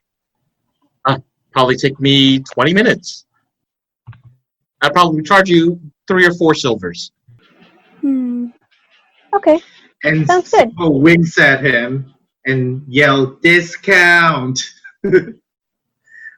He sees you winking, and he winks back at you and kind of like kisses the air. Y'all really do just And be talking and kisses winking. back. He says to you, "Nix, I'm going to go open my shop in about 20 minutes. You can wait here. We could walk there together, or you could just meet me there later this morning." I think I'll meet you there later this morning. I'll see what my party wants to do. Okay, well, see you later, Gnome. Nice to meet you, Emerin. And he resumes his conversation with Rukavinta, who, in a few moments, actually stands up and goes to do some work in the kitchen, leaving Emerin by himself, sipping on some tea. So, now what is the rest of the group doing? 3 of us are going to go to tailor's shop, or what does Boo want to do? I don't really have anything that I want to do, so let's go to the tailor shop when. Also, you pointed out that you don't want to just wear your, like single pair of clothes that you cannot change out. Oh, no, I just mentioned Buy some more clothes. Yeah, I could buy some more clothes. So if he has But some that good makes- stuff. Yeah. I can get even bigger goggles that take up my entire face. Oh. So there's a couple other loose ends that the party started to investigate, including the guardhouse where Captain Oku is. There's the town crier. There's the temple. There's the trade office. There's the warehouses and the family estates. So you're now starting to learn about a number of different locations where you might choose to investigate for more information. So you might want to figure out if you want to go together somewhere or split up the party. You tell me what you prefer. I mean, I'd prefer not to split the party because, And if we split, almost died. we should split up into max 2 and 2. Yeah. Honestly, I mean, I can take care of myself because I am big and strong. But for smaller, weaker people, Excuse me? you're gonna need. You're gonna need the roots. Hey, do not diss the gnomes. We're adorable and we're strong. No, not saying anything bad. I never meant to insult. I'm just saying I'm stronger than you. That's it. I smell. I don't know. Cocky elf. Of course you smell cocky. Well, What I'm else am I? intrigued. Although your ego is a wonderful thing to be fueling right now, I think that the best thing would be to plan what the rest of the day is, and I suggest that we check out that creepy house that we first wanted to go to. that is a good idea. Let's do that, because I feel like the going around and talking to everybody, since we've already pretty much run out of time today, we might as well save that for another day and then just like knock everyone out of the park in one day and get all of that done. So we might as well go to the house now. If you guys Sure. do that. Let's go to the haunted house. I'm cool with that. Okay, so everybody agrees on haunted house, and are we going before or after the tailor? anyone have any strong ideas, opinions on that? I have to leave in about 15 minutes. I don't know what you guys. Okay. I mean, I think if we should go to the tailor first and then go to the haunted house, because if the haunted house is like actually haunted and has a bunch of ghosts or spirits or the group of people doing the hand signs, I don't want to get like beat up and then not be able to do our tailor side quest. I want to do the tailor stuff, then get beat up. Or beat someone else up. Sorry, wait, I forgot that was an option. Yeah. Tailor before Red Angels, possibly? Yes. Okay. I mean, Okay. honestly, I think that sounds like a good idea. The only issue is I'd be happy. You know what? Yes, I want to go to the tailor with everybody. Okay, so let's go to the tailor then. Okay, tailor. So you manage to make your way. You go back to the main intersection and then walk north and pass the alley where Nyx and Simon had found the doll and killed all those skeletal hands. You pass by the Temple to the Raven Queen on your right. You then come across what looks like a tailor shop on your left, which is across the street from what looks to be a monastery. You can see Emerin is already inside, kind of just looks like he's folding things inside his shop. So, do we go to tailor or do we go to monastery? What do you think? Well, I'm heading to the tailor's because my pants need We'll fixing. go to tailors. Yeah. Okay, so we all go into tailor shop. Yep. So you go into the tailor shop. There's a bell that kind of rings when you walk inside, and he recognizes the party immediately, and he says, "Oh, my friends are here. Welcome to the tailor shop." I am not your friend. I have never talked to you. But it's a pleasure to see you again. Okay, pleasure to see you too, I guess. Yeah. So what can I help you with? Do you need help with those pants? Yes, please. And also, I think I have a shirt that's a bit ripped up here. I was gonna say your shirt looked a bit ripped up, and sir, your pants as well looked a little torn up. I'd be happy to take your pants off for you. Yeah, I can take them Don't off. phrase it like that, man. I'll take them. I appreciate the offer of help. I think I can handle it myself. Okay, I'll leave you be. Here, I'll take them off and give it to you. So, yeah. Nyx I'm wearing is doing the thing. right? Well, not do I rich people in this time in history might have some, but not other people might not be wearing any. Then never So mind. up to you. Up to you. I will give him my shirt, not my pants. Do I have a spare pair of clothes in my pack? I don't know. You have to tell me. Do I have a spare pair? Do I have a shirt? You have to tell me. I don't know. You might need to get some. Or does Emerin have like a gown, like a temporary gown they can wear? Emerin says to Nyx the gnome, like, "Ooh, I can't let you walk out there with your legs all exposed. Do you not have another pair of pants?" Nope. I'm an adventurer. I wear the same thing 24/7.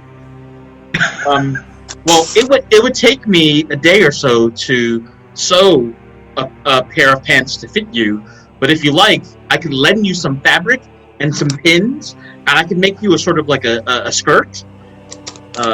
And as long as you keep it clean, you can have it for the day free of charge. I appear to have extra traveling clothes, so I'm gonna go, see if I can change somewhere. Okay. He doesn't have a changing room in his shop, so you'd have to change, in the shop. Okay. Does someone have, a cloak or something? It can... Ooh, know how to you're do that. So Look, cover her. Just go in the corner. Go in the corner, and I'll just stand like this. Alright, thank you. Welcome. We're so sketchy. I love it. Could you... We're just making a good situation out of well, not a good situation. We're making a bad situation one that is at least tolerable. Yeah. Hold on. Don't you have the same problem, or do you not have that problem at all? Changing. I don't have a second pair of clothes, but if you pin me a skirt, I can take off my pants and hand it to you. But All please right, pin no. me the skirt first. Of course, Gnome. Let's do it. Thank you. So then you have underwear, right? No. Oh, okay. You're just very. So he comes over you and says, "Is it okay that I take your measurements now?" Please. Okay, so he takes your waist and your legs, and he says, "I know exactly the size fabric that you need. Wait right here. I'm gonna go to the closet and retrieve the fabric." So he goes into the back room, comes back with the fabric, and says, "This will fit around you very nicely. Here, I'm gonna fit it right here, pin it right here, and you should be good for the day." Thank you. How much did we say it would cost to repair? 3 silvers? Yeah, that sounds about right. I can have it done by late this afternoon, maybe even earlier. I don't have a lot of business right now, so do you want to sit around and wait, or do you just want to come back earlier this afternoon? I think we'll come back earlier this afternoon, unless you guys have nothing better to do. No, Yeah. I just have a nice man's shirt and a gnome's pants to repair. Alright. Then we'll come back later this afternoon. Oh wait. Hold on. Make it also my pants, because since I have a change of clothes, I can wear those. So that was why we had that whole changing thing. Okay. So he takes the pants gleefully and sets them on the counter and says, "Oh, shirt and pants today." Okay. So for you, sir, this would be 8 silvers to do the repairs, and for you, Gnome, this would be 3 silvers to do the repairs. That sounds okay for everybody. Yes. Sounds good to me. Okay, well, this is a fine day to see new visitors here in Rakxe, and I welcome you to this city. Don't let other people who might have a negative attitude towards outsiders ruin your day. I'm one of the nice ones. Cool. Thank you. You're very welcome. And he kind of like kisses the air and says, "Good day, and I'll see you later." But before we leave, I'm gonna try this secret winking technique I've been seeing, and wink at him, but like really weirdly do it, to where it's like really obvious, and I just don't understand. Boo, can you make a charisma check, please? Okay, yeah, I'll do that. That's a 12. He looks at you kind of like weirdly moving your eyebrows up and down, and he says, "Elf, do you have something to say to Mr. Oh no, Emery?" I saw you winking with Sibo, and I didn't understand what you were doing, so I wanted to try it out and see what kind of reaction I would get. Well, if you would like the pleasure of a winking lesson later, you could stop by. I mean, I guess, sure, why not? Okay, it's a date. I'll see you this afternoon. Okay. Goodbye. Bye, and he kind of kisses his hand and blows a kiss at the whole party as the 4 of you exit. Okay. Okay, it's now around 10 o'clock in the morning. What do you do? Let's go to the place. Wait, what was it again? A haunted house? Haunted house. Yes. Or let's go are we going to the monastery, which is right across? I guess we should check the person. Why don't we check out the monastery? Then I can go back to the inn to sleep. I'm gonna have to go for dinner, and you guys can check out the haunted house. Okay, yeah, sure. That works for us, yeah. Okay. Haunted house we go. Except for you, you're gonna go sleep. Alright. So no monastery, straight to a haunted house, except for Simon is going to go take a short rest. Well, I'll tell you what, let's pause here. All right, so it sounds like Simon is going to take a short rest back at the inn, and this is going to split from the party for a few hours as the other 3 go back to the main intersection and then take the western turn toward the western part of the city, passing by where you first met Ephraim and Button yesterday, as well as a couple of other beggars. And you are moving towards one of the homes that you believe might be haunted. So tell me a little bit more about was it a house that you had already encountered, or a different house? Like, which of the houses are you investigating? It was that house across from the one with the flickering candle, and where the torchlight extended peculiarly far, and there were children's toys in the overgrown lawn. Okay, so you come back to this house and you notice that once again there doesn't seem to be anybody inside. The rain is still coming down a little bit. You're still seeing not so many people compared to Stonica. So just a few, looks like more middle and lower income people, and a few rich people walking around, either as a couple or with maybe a guard walking alongside. But this particular house, you're not seeing any candle lights coming through the windows. Can I do an insight check whether this could be dangerous or not? What thing are you looking at? So the house, tell me which part of the house you're investigating. So I'm looking at the door and the windows, and then the shape of the whole house, whether which kind of condition it's in. So whether it's beat up, or the door is open, or the window is closed, or things like that. I'm looking at the overall visual of the house and the vibe from it, and see whether it will be safe to go in or not. Can you go ahead and make an investigation check? Okay. And that's D20? Mm-hmm. Let's see.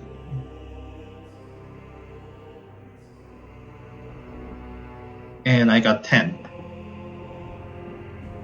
You don't notice anything too unusual, except near the front door of the house you see a few apple cores and pumpkin rinds and a few bones of some river fish, which probably came from nearby. Okay. So it looks as if there has been some either person living there, or maybe just staying there temporarily, or it looks like it's out of shape. It looks like it's out of shape. Looks like somebody. It doesn't. Yeah. Yeah, it doesn't look like somebody is living there permanently. Not right now. Okay. So to the party, what do you think? I think we should break those bones or throw them away somewhere, because we have been told about skeletons, and I don't like the idea of bones being in the yard when there's skeletons. Okay, you can discard it on the side or whatever. Yeah, I'm just gonna grab some of the bones and just chuck them. Boo, you reach for some of the bones and try to get rid of them, and as you near them, a black cat starts walking toward you from around the corner, sees you, it freezes, and then it hisses it, and then runs away. Well, never liked cats, so that probably doesn't mean anything. I'm gonna keep picking up bones, chucking them somewhere else. Right before it runs away, can Sibo speak with the black cat? You can chase after it. Okay, so I chase after the black cat and kind of just closely, slowly approaches it, and then try to speak with the cat. So it's hissing at you, but it's noticing that you're trying to communicate with it. So Sibo, tell me what you're saying to the cat. So is everything okay? Are you afraid? Cat says, I want fish. I'm hungry. Give me fish. So is it just me with the cat, or where's my party? Are they like still chucking bones? I'm gonna stand at the corner of the house so I can see both Sibo and Boo. Okay, good idea. Okay. Can I ask Nyx to see if there's any fish left over around the house that we can give it to the cat? Well, Nyx turns to Sibo and calls, "Why don't you ask it if it's seen any humans here recently, and if it answers, we can find it some fish in the house." Okay, so I asked if the cat has seen anybody around here in the house. The cat kind of meow. No. No. No. Okay. Not today. Not today. When was the last time you seen humans around here? Yesterday. How many? 5 or 6. Were they scary? Maybe 1 or 2. Did they treat you okay? Meow. So no. Okay, so I guess. I can see that cat is getting sort of, like quiet, which means we need food to get more information. So how about Got some rations on you. is there a river? Oh, I actually have a fish jerky in my pocket. Can I give it to the cat? The cat kind of plays with it, and then jumps away, and then plays with it again, then sniffs it, and starts to nibble at it. And it starts to curl up around it, and it's kind of like nibbling on this fish jerky. The cat seems very happy about this. Okay. So I asked the cat, do you live here in this house? No. Do you come here often? Yes. Why do you come here often? Is there Fish. food? Where's the fish coming from? It curls and moves its tail towards the other house next to it, and he's kind of looking at the window from upstairs.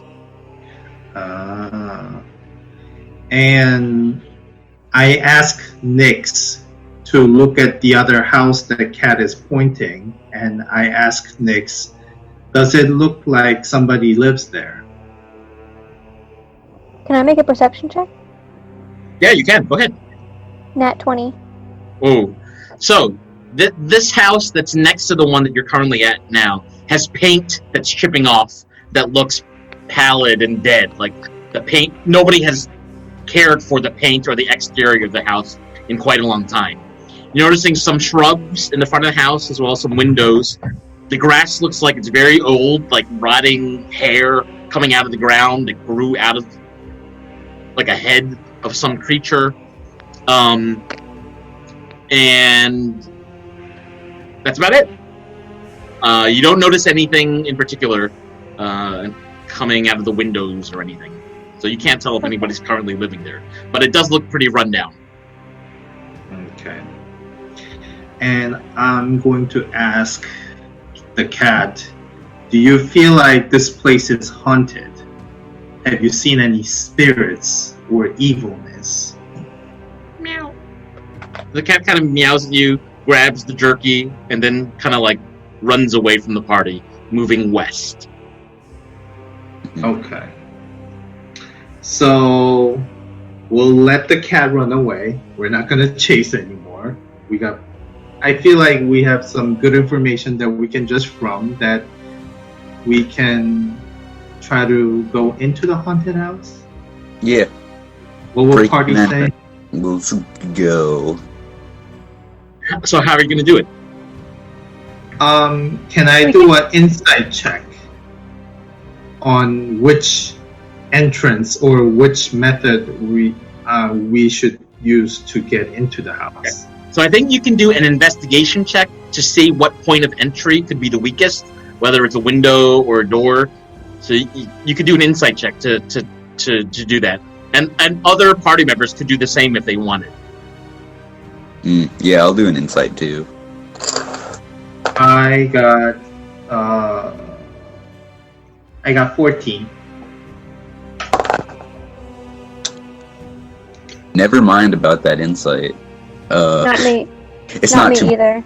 but Sibo guesses that the window in the alley between this house and the other house that the cat was looking at, is probably the weakest point of entry, and you could break the window and get in.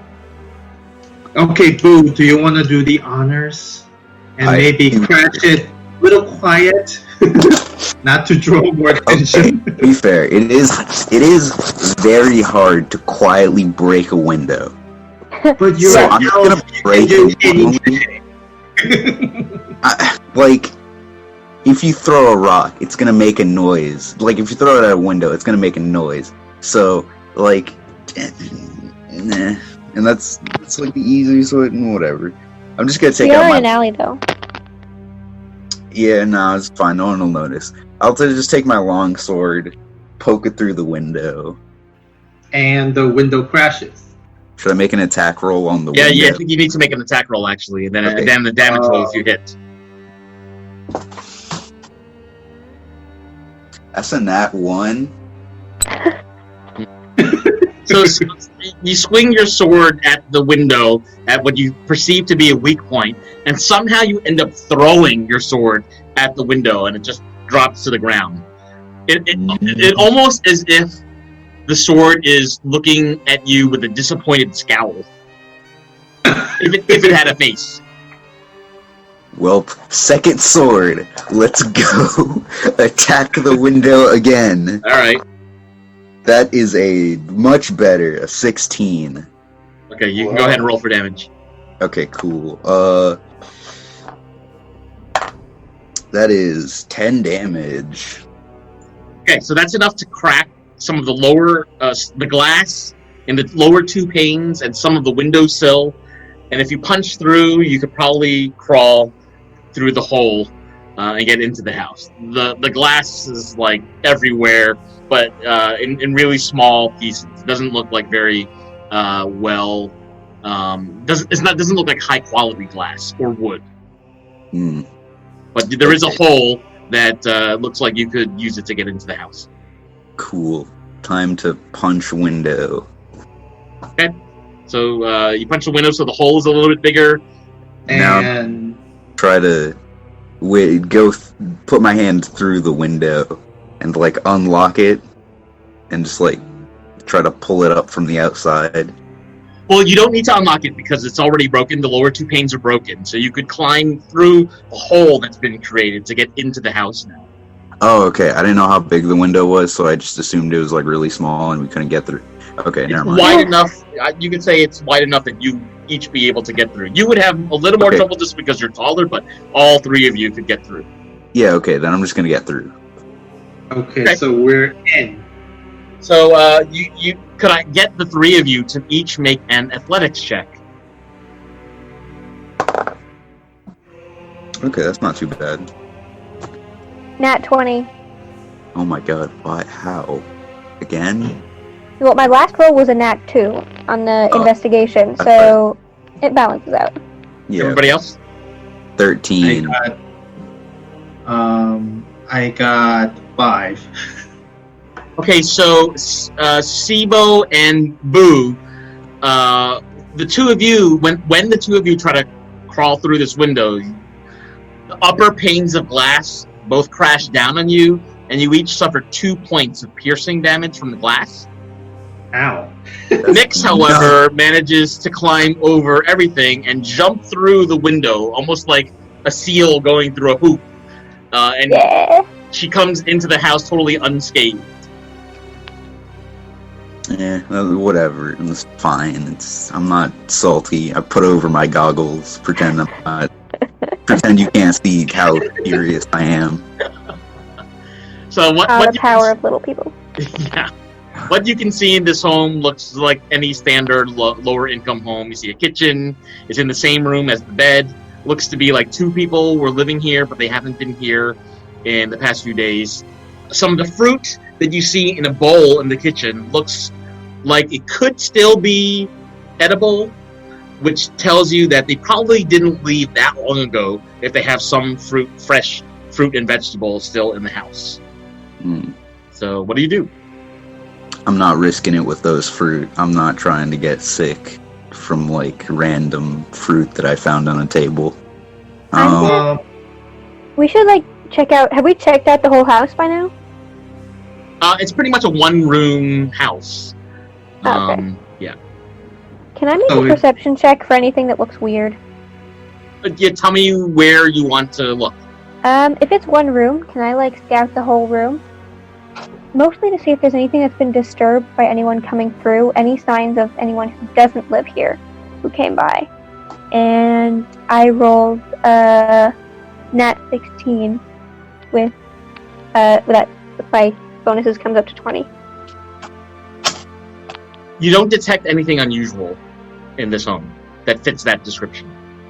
So I assume the house is a little dark. It is. I've But got dark vision. gnomes have dark vision, and elf, I assume you have one too? Yeah. So the three of you have dark vision. So can we look around the house and see if there's anything that looks like a shiny object or like something that is dropped on the floor? Well, you can rummage through the cabinets and find some wooden spoons and forks and a few metal knives and things like this. So regular kitchen stuff.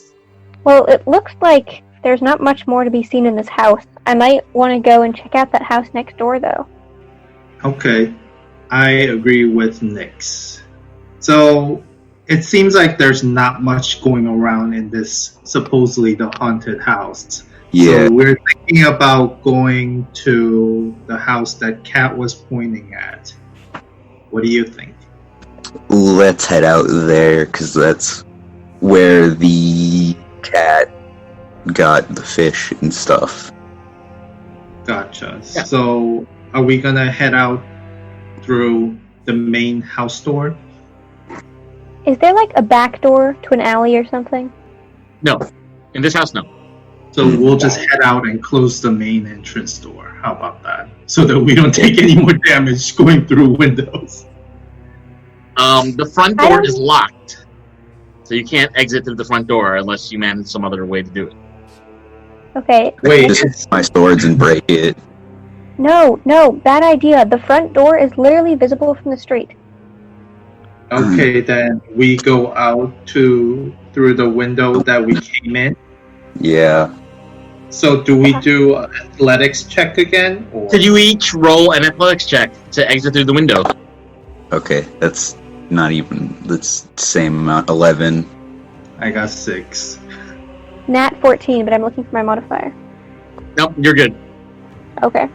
Ew. Sibo and Buho, you managed to get a whole bunch of splinters in your fingers and knuckles on the way out, and you fall on your shoulder in such a way that you suffered some bruises from exiting. So you each take 3 points of damage from exiting the home in this manner. Still nothing. It's fine. Fine. Nyx, on the other hand, looks like she's gliding through the air and landing on her feet as she exits the window. She almost did a somersault in the air by the time she lands. Look at me. Whatever. I'm not. Doesn't matter. Yeah, the party makes its way to the other house right next door. So you're currently in the alley. You can see an upstairs window, or you could walk to the front of the house and investigate what's happening there. Should we break into Should we break into the window again? Okay, let's stay out of windows. You guys do not get in windows comfortably. Let's see if there's anyone on the street and try and go through the front door. Okay. Or else you might be dead before we even reach a battle. I have 20 HP. This is nothing. This Everything is matters. baby damage that would only kill small little weaklings like you two, and not I've got me. I have 20 HP as well, by the way, total. Oh, okay, never mind. Whatever. Okay, I'm the liability. Chill. Let's investigate. Nyx walks over to the corner of the house and tries to peek around to see if she can see anyone on the street. There's barely any people in the street, and the few people that you see are walking away from your direction. Cool, let's break open the door. Well, first of all, we can try to open the door. Is it Yeah, open let's or do that. locked? No, let's only break open the door. There's no option. It can't You don't know be. if it's locked or unlocked. You don't know anything yet about this door. So, Well, Nyx is going to try the door before... She's going to Okay. run and get it before Boo can do something Before stupid. Boo does. So Nyx goes ahead and walks to the front of the house to see if the doorknob works and anything. And as you get closer, as the entire party gets closer to the front door, you realize that the shrubbery directly in front of the house, some of the shrubbery is starting to move and sprout tendrils from the leaves that are now moving all in your direction. uh-oh. Oh, okay. I don't I'd like you that. to all roll for initiative. Great. Now I roll well. That roll could have helped me get through the window. 7. Oh, I have 20. I got 17. Okay. Alright, so this is the front of the house. The 3 shrubs that are red are the ones that are sprouting tendrils that are attacking you. And the one that is closest to Boo is going to sprout first and try to stick Boo with thorns coming from the tendrils. So that Boo, that's the one that is diagonal from you going northeast. Okay. And they try to wrap around you, but they're currently not causing any damage. Mm-hmm. Boo, you're up next. Cool. I'm gonna take going to take both of my long swords and start cutting the one that just tried to hit me. Let's do it. Never mind, I will not do that as I rolled a 2. These dice are cursed. Wait, I can action surge. I'm gonna action surge. Okay, let's do the action surge. Action surge. Okay, that's a 17. Okay, that hits. So that attack will hit. Go ahead and roll damage. That's a 7. Okay, so you manage to slice off a big swath of tendrils from this plant, but you're noticing the plant's tendrils are growing very rapidly, and more tendrils sprout from beneath, but not quite as fast as the other 2. So you can tell maybe it's losing some of its energy. Debo, your next act. Okay, so I'm going to use my scimitar and try to swing at the shrub in front of me. Yeah, Okay, let's do it. Go ahead and roll d20. I got 19. That hits. So you strike with your scimitar, slicing away some more tendrils, and tell us what damage you do. I got 6. And with that swing of your scimitar, you notice the rest of the plant falls limp, and it's not growing any new shoots from the stems. So it looks like that you have murdered whatever this plant creature is. I think Okay. that's the end of your turn. So this one's gonna go next. It sees Nyx directly across, and it's gonna try to sprout some tendrils and grab and try to suffocate Nyx's legs. And it successfully grabs around Nyx's legs for 8 points of damage, and you stumble to the ground, Nyx. Ow! So Nyx, it's now your turn. Actually, you can get up, or you can do something else. I'm going to slash at the tendrils holding my legs with my short sword, and then No. I'm going to use my bonus action, and I'm going to turn into a direwolf because no. Once you get wild shape, you cannot go back. No, Yeah, I I see it's can't. happening. And then I'm going to bite at the weave at my legs because I assume, is it holding my haunches or is it holding my front paws? Your front. Okay, so yes, I can easily bite at it then. And Oh, my stuff fell. nat 20 to hit. Ooh. How do you keep rolling? these? Tell us what you do. Tell us your damage. And I do 11 damage. Okay. And you do it with your paws, or how do you do this? I'm gonna snap with my jaws. So with your jaws, you manage to take an enormous amount of plant tendrils and stems into your teeth and gnash away at this creature. And in one series of bites, managed to dispatch this botanic nightmare. Don't eat it. Don't. And it's don't no eat it. longer moving. I'm gonna spit out those leaves on the bush. It's now these two that you're next to are dead, and it's only this last one still alive, and it's diagonal from Boo. It's gonna shoot some tendrils and try to poke more thorns into. I'm sorry, not Boo, Sibo, the bow, and it hits for 4 points of piercing damage with its thorns. Ow. Yeah, so sorry, Sibo. That's the end of round 1. We now start at round 2, and we have 3 party members all next to each other and just one bush that's left. Boo, you are first to act. I'm gonna hit it with the spell Firebolt Ooh, I like it. to hopefully sear it because it's just a plant. So yeah, I'm gonna do that. That's a 10 to hit. Never mind, I won't do that. Jesus Christ, I cannot roll ever. Boo, the 10 is enough to It strike is? the Never tendrils of mind, this plant. I am amazing. Whatever. Tell us how much damage you do. Yeah. That is 9 fire damage.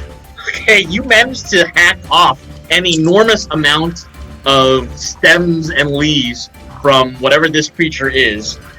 It's not dead. You can see that it's still sprouting some more tendrils and shoots coming from what's left of it.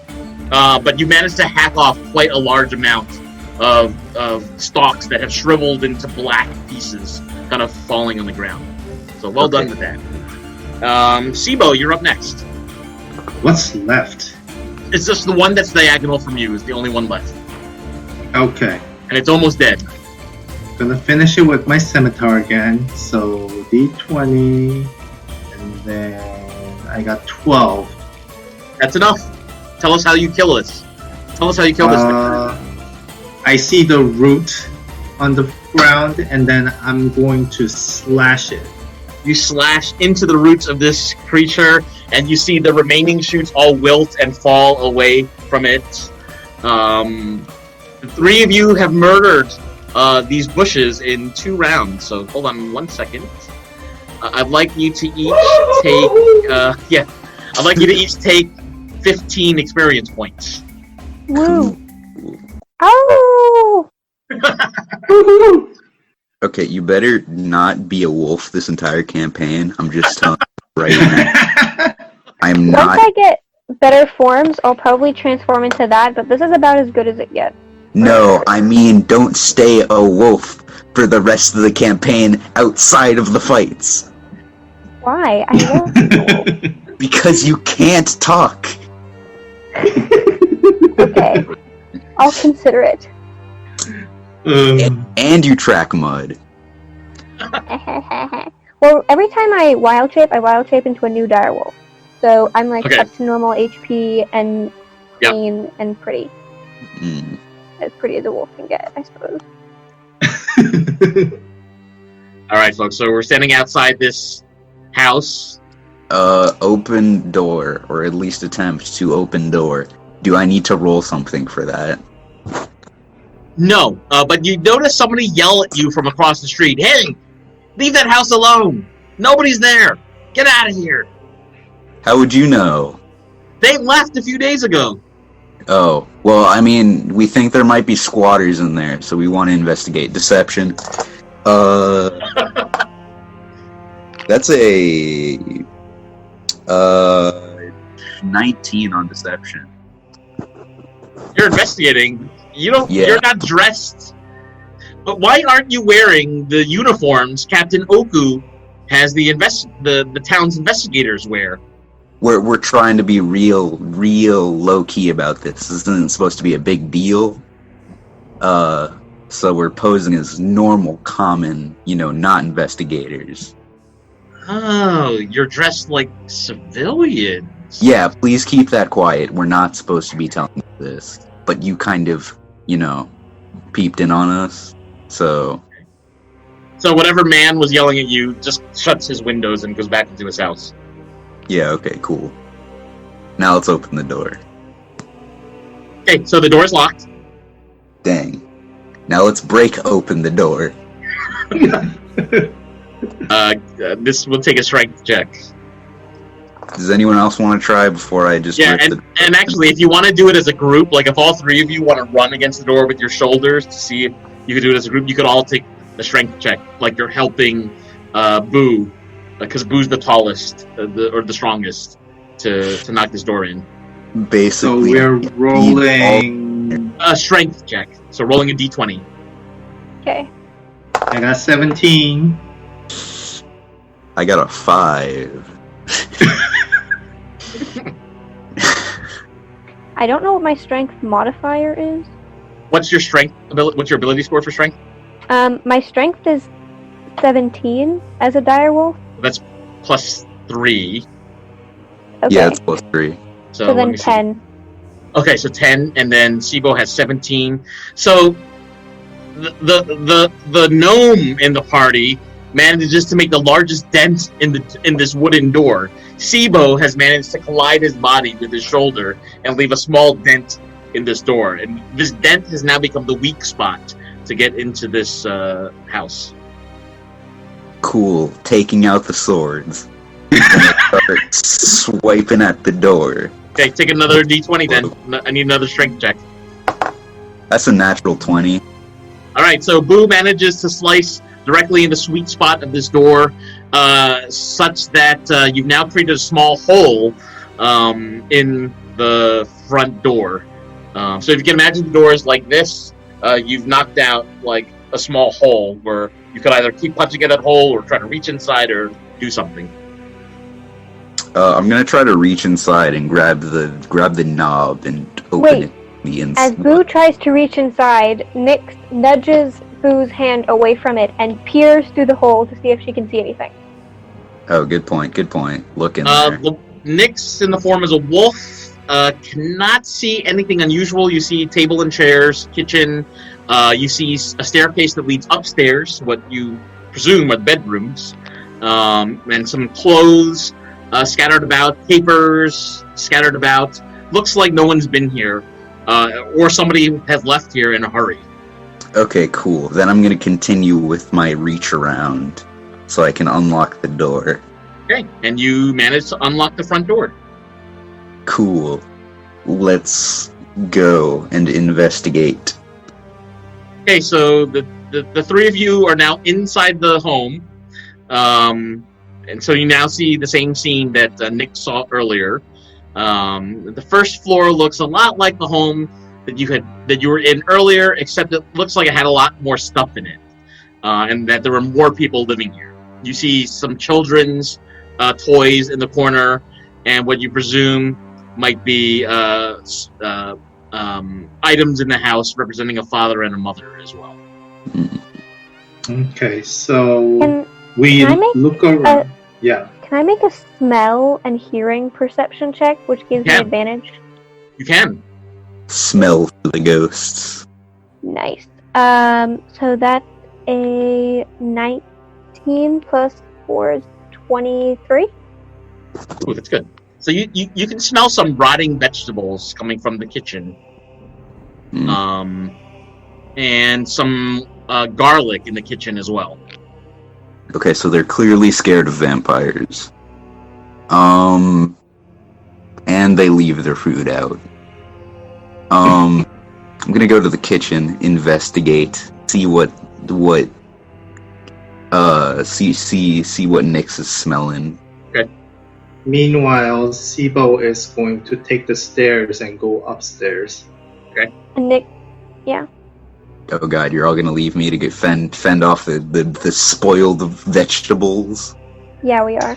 Ah, Yeah. Boo, Okay. boo, you don't find anything additional with the vegetables. Sibo, upstairs you see what clearly looks like the bedroom, the main bedroom, which has both the parents' bed in it and a smaller bed for a child in this room. There is another room in this building that looks like it's mostly storage. You see costumes, you see a trunk full of materials for what looks like it could be for an acting troupe or something like this. Most of the things in the trunk look like that they were left there on purpose. Like whoever left this home didn't take these materials with them. Boo, are you coming up? yeah, Are you upstairs? Doesn't- We're gonna go through the trunks maybe to see if there's any clothing that we might be interested in taking with us. You Can I find some sailor's pants that look like they could fit a taller human or elf or half elf. And you see a really nice looking tunic that looks like a rich person might have this kind of tunic. The fabric looks really luxurious. It's a deep purple, sort of lavender color. It looks like it's the kind of thing that a rich person would wear, but not the real material that would go to such a piece of clothing. Can So Nick do a smell check to see if she smells anything here that she smelled before? Yeah, go ahead and roll d20. 6. You don't detect any smells on these clothing that you recognize. Just a lot of normal stuff that you would expect to find. The bedstand, the lantern, some looking books. at the bed. I'm investigating under the. You look under the bed and you don't see anything except dust. I don't trust that. So Can I make go ahead. Can I make an investigation check around that window that the cat was pointing at? Said that fish came from? Yeah. That is a 13. You don't notice anything in particular at this window. Okay. It'd be a standard window. So you said sailor pants would fit elves, right? Yep. So I suggest to Boo, why don't you take those pants? I mean, I don't know what to do with the pants. I don't really need more pants. Well, since we have a direwolf again here and it's rainy outside, you might as well need some extra clothes before you get the other one wet. Gonna break up the red aesthetic, though. No. Fine, I'll take them though, and I'll take. And If you don't need the rich people clothes, I could definitely sell them off because they're clearly not the real deal, and we could definitely make a fortune by saying they are. how big is a tunic? It's a long and luxurious tunic, so it goes all the way to the floor. Has a nice hood. It's for someone that's as tall as a typical human or elf or half elf. Okay. So why don't you hold on to all the clothes? Boo? Okay, cool. Sailor pants and tunic. And we all enter the bedroom and we look around. What do we see? Just a standard bedroom, so you see a bed for what looks like the two parents. Some clothing has been left on the bed. There's a night table with a lantern, a couple chairs, the standard stuff. Is there a book or any notes left? Not that you can tell. Okay. Hmm. So Can I can we? investigate? Yeah, can we all roll investigation check? Yeah. What are you looking for? Anything out of normal of bedroom Signs of recent human activity. or Okay, that? I yeah, am going. right. I am going to look for a message of some sort that suggests something. Okay. 8. Yeah. 8. I get 15. I got investigation. That is a 7. No, wait, not 7. 10. So you don't seem to find anything else of note in this home, and you're starting to worry if any of your leads might be shriveling up from spending so much time in a house where nobody is. To be fair, we did trust a random street cat because he saw fish. So it is really our fault, to be fair. Mm-hmm. True. But you know what? It's fine. They could probably pay off the door that I broke. I think we should investigate just a bit longer. I just want to... Can I make an investigation check upstairs if there's like a door to an attic or something? Nat 1. Total of 5. Nothing. You don't find anything. Cool. I'm gonna find. I got 12. Sibo as well. You don't find any hidden levers or mechanisms, hidden doors or anything on this upper floor. I'm gonna roll 2 and see what I find. 'Cause I don't. God, never mind. That's a 6. Yeah. All three of you found the same amount of stuff. I don't like. Not very much. I don't like how normal this house is. This is a pretty boring family, not holding any secrets to the vampire killers or whatever. Except the stupid vines. Yeah, except for those dumb vines. It had to be something. There has to be something. Is there a basement instead? Yeah. No basement. No No basement. basement. Okay. Is there any I book- say we leave. Okay, I think I want to keep looking around because I don't trust this house. I'm gonna look for any books. If there's any like bookshelves. I'm just gonna start picking up books and reading them and seeing what kind of information they hold.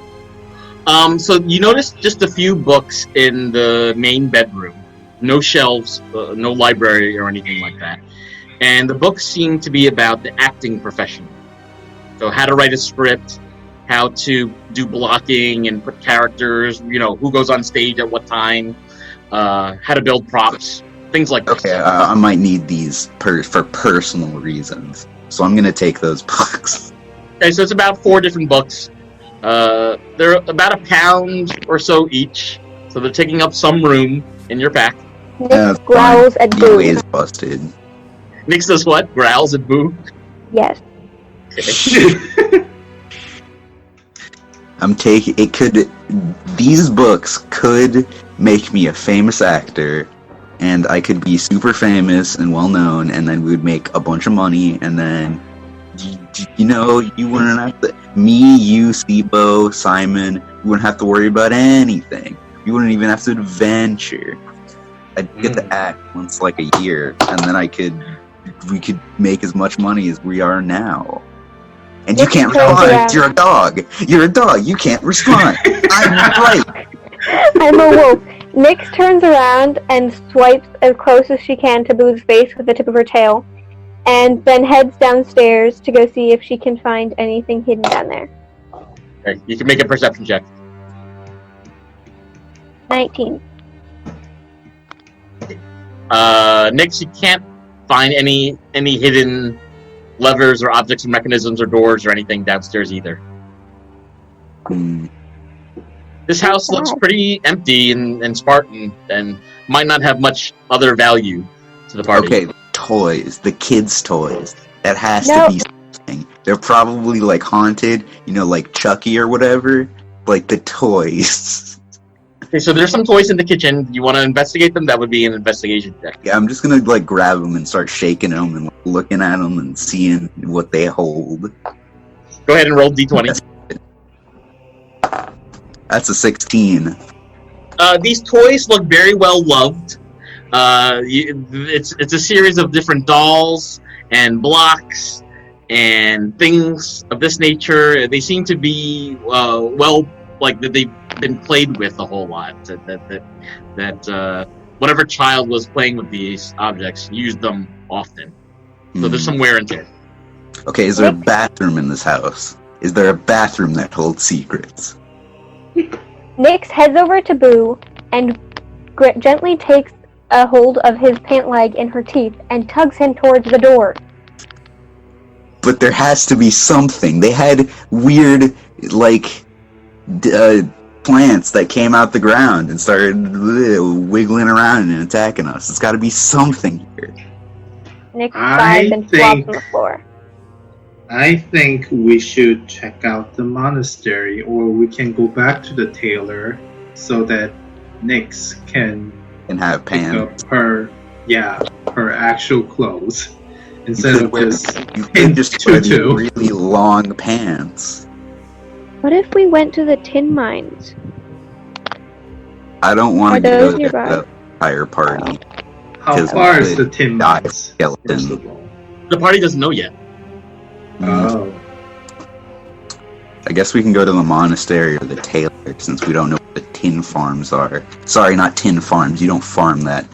Tin mine. It's fine. I vote for tailor. Okay, let's go back to the tailor then. Wait. Wolf, how about you? Nyx just Bark. kind of nods her head. Bark 1 for tailor, bark 2 for anything else. Well, I'm taking that. Tailor it is. Tailor. the wild shape lasts 1 hour, correct? Yes. Okay, so by the time you get back to the tailor, you make your way back. Nyx is reverted back to human form. It's almost noon, and you see that Emerin is folding some fabric in his shop. So the three of you walk in, and he recognizes the three of you and says, "Oh, I'm done with the shirt for your friend. I was gonna have him try it on, but he's not with you." Yeah, he's taking a nap. Do you have the pants for our pantsless friend? I finished his shirt, and I'm working on his pants right now, and then I'll be working on the gnome's pants next. Okay, then. Well, don't Just have come back in a few hours. I'll be waiting for you, Elf. Yeah, okay. I have a name, by the way. It's Boo. It's not just Elf. Why does everyone call me Elf? Pleasure to meet you, Boo. I'm Emerin, as we Yeah, determined earlier. Yeah. Okay, let's head out somewhere else then, since we have to wait for our clothes. Stay So, still. monastery it is? Yeah, let's go to the monastery, I guess. It's Sure. close.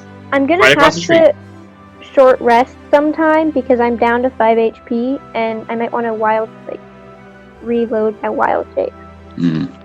Wait, wild rest? Wild rest. Wild shape is long rest, isn't it? You get that back during long rest? No, I get a short rest. Oh, you're a circle of the moon, so you... I am. Yeah, you're just better than the rest of them. I am a wolf. Yeah. I guess we should just short rest and then maybe go to monastery. Sure. Well, we can just go you rest. could all go to the monastery, or two of you could go to the monastery, and Nyx could go back to the inn to do a short rest. Okay, Sibo, you want to go to the monastery with me while Nyx does the resting? Sure. We can go check out the monastery. Okay. Okay. And I have a question. So, the hit dice, you can only roll it when you're resting? Yeah, during a short rest. During a short rest, you can roll your hit dice to get back hit points. Got it. Because I'm at 4 right now. If we go to battle, Wow, y'all got it. I didn't get hit during that entire fight, and y'all are just dying. yeah. Short people were suffering while the tall guy was being safe. Yeah, exactly. With I mean, another option is you could visit this monastery, or you could visit the temple, which is just south, and you might be able to find someone who has healing capabilities. It's likely that there's a cleric of some kind working in a monastery or a temple. So that's another option. Ooh, I would go check that out. I would rather do that than spend his time. Yeah, okay. Temple it is. So monastery across the street. Yeah. Okay, so the rain has stopped, and you walk across the street to a small monastery, two stories.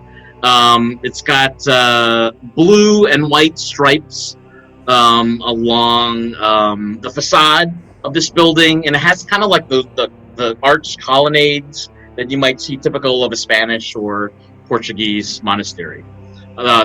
There's a fountain in the center of this monastery that you can see is trickling with water, and a crisscross pathway that leads to the fountain, where you see two monks speaking to one another in very hushed tones. This is the monastery of the Camellias, and they serve the god named Ilmater. I will now call them the Church of the Chameleon, and well knowing that it's not called that, but I'll do it anyway because I think they'd get a laugh out of that, or they would kick me out. I don't know, either one. Anyway, let's go in. Okay, so you go ahead and enter the grounds. There's like no doorway really. You just walk onto the grounds to where the fountain and the pathway is. The two monks look at you, and one of them turns and says, "Good day." Good day. Can you heal my 2 party members who got hit by some grass? That's what happened. I'm not lying. He looks at you with kind of a weird scowl on his face, like, I don't quite understand your entire question, but can we heal you? Yes, we can heal you. Please heal them. We can just follow me. We'll visit the rector's office, and we can cast some spells on you. Come follow me. Okay, you 2 can go. I'll just stay here and wait. So you're waiting there with the other monk, who's just like sort of meditating, and the first monk that you were talking to leads you back in this ground floor of the monastery to the rector's office, and inside you see like really nice office with library, bookshelves, with gold lettering on the books, very nice carpet.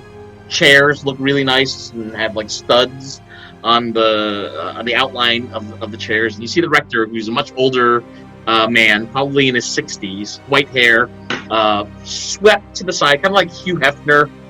So he looks very stately, and he greets you. And the monk that's with you kind of explains that you're looking for healing services, and the rector says to the 2 of you to just have a seat, and we'll get the healers here in a moment. Does that sound okay? Nick bows great, and thank you. says yes. And praise be to Ilmater. Praise be to Ilmater. Okay. And he holds his hand kind of like in a shape like this when he says his praise. Dang, Cat, you just met them and you're already converting? Yeah. Nah, I'm just being nice. Okay. The rector says to you, Nix, are you also a follower of the crying god? No, I've heard of him though, and I hear he does miracles. And if this home is his, then I'll serve him while I'm under his roof. That is very kind of you. He does perform miracles. He gives to the poor. He cures diseases. And this is exactly what Rakxe needs right now. Someone to cure us from the disease that is causing us to live in fear. You are right. And what would that disease be? So what would that disease be? It's the fear that grips us and forces us to stay indoors, away from whatever creature it was that killed Chath or killed Captain Gemos. Do you have any information about the incident? Well, I suspect that it's the Red Angels who are somehow involved in this, but I'm not sure how. The thing is, I think the Red Angels were responsible for murdering Chath. That's interesting. We haven't heard that before. Hmm?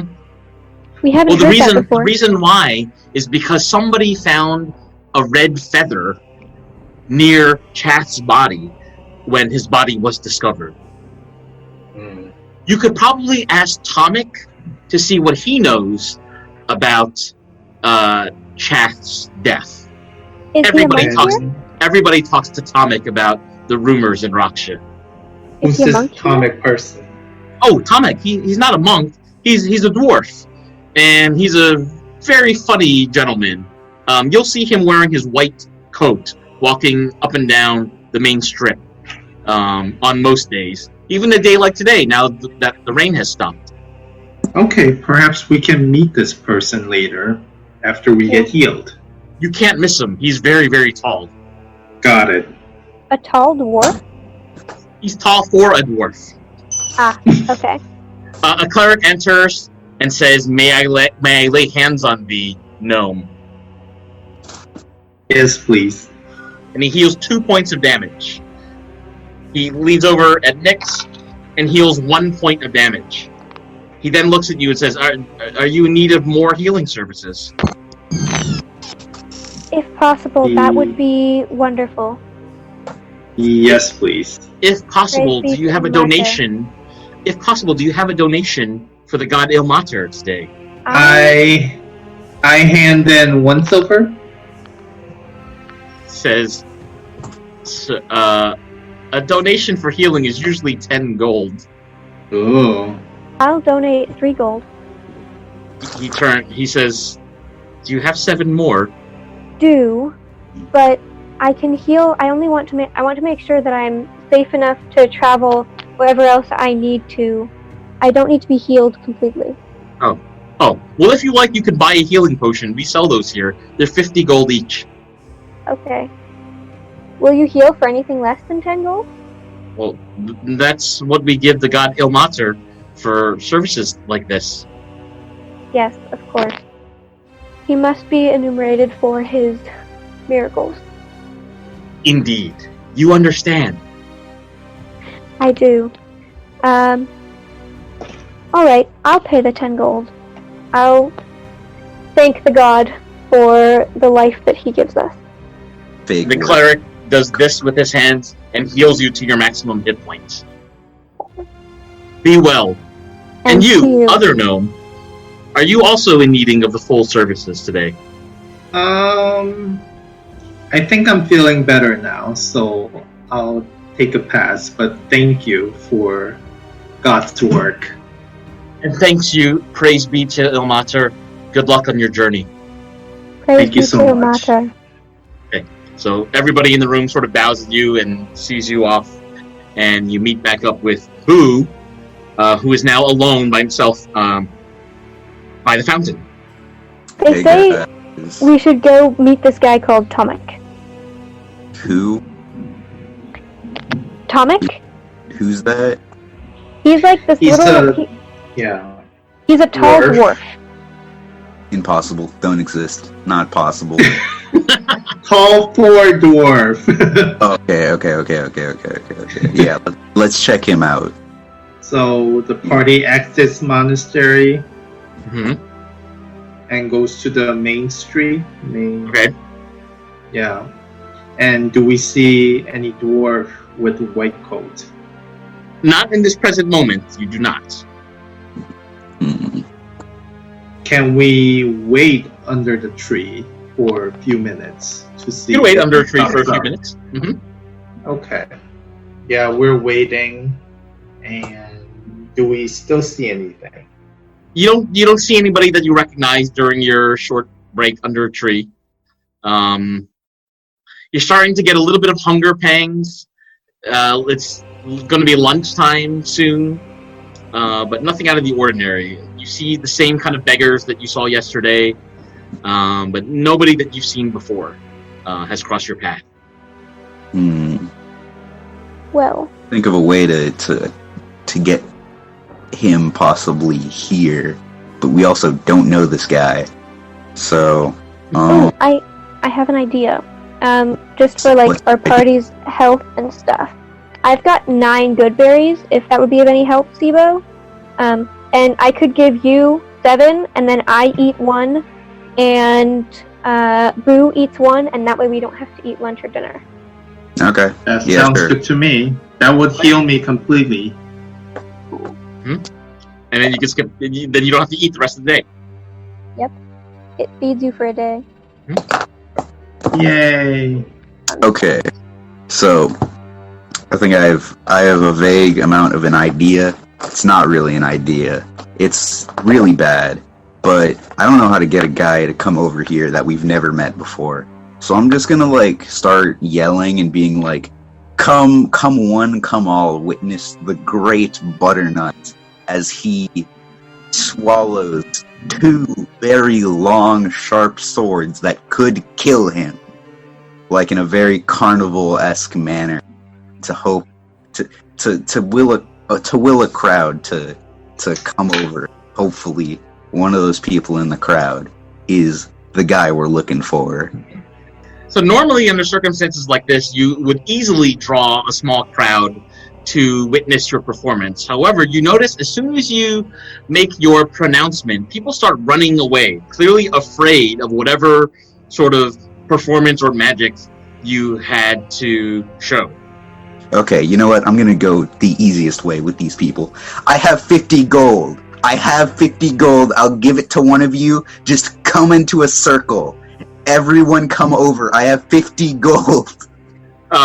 Walking on her way to work is Yelisa, the terrible harpist that the group met the prior night. And she notices you, but turns her head and keeps walking towards the inn.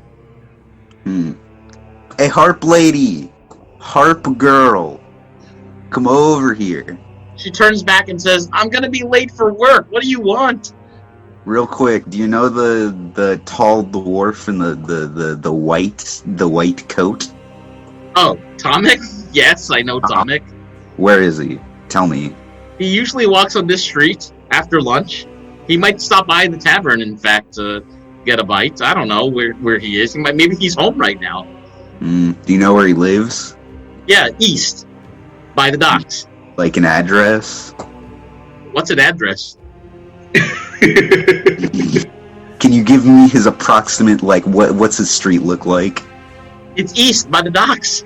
I mean, like, okay, you know, I'm just gonna go east by the docks. Whatever that means, in the vaguest language possible. I don't know his exact house, but if you walk east on this main street and start asking locals, where does Tomek live, I'm sure someone will talk to you. Okay, fair enough. Should we The go best I east can do. by the I gotta docks? run. I gotta go to work. Okay, bye. Thanks for your help. Can't perform with you anymore. Sorry. Your boss kind of told me. Break my heart. I'm sorry. It was your boss. Complain to your boss or something. Oh, okay. I'll tell her. Yeah. I Okay. gotta go. I'll see you later, though. Okay, bye. Should we go east by the docks now? So we pick up this next time? Is this a Yeah. good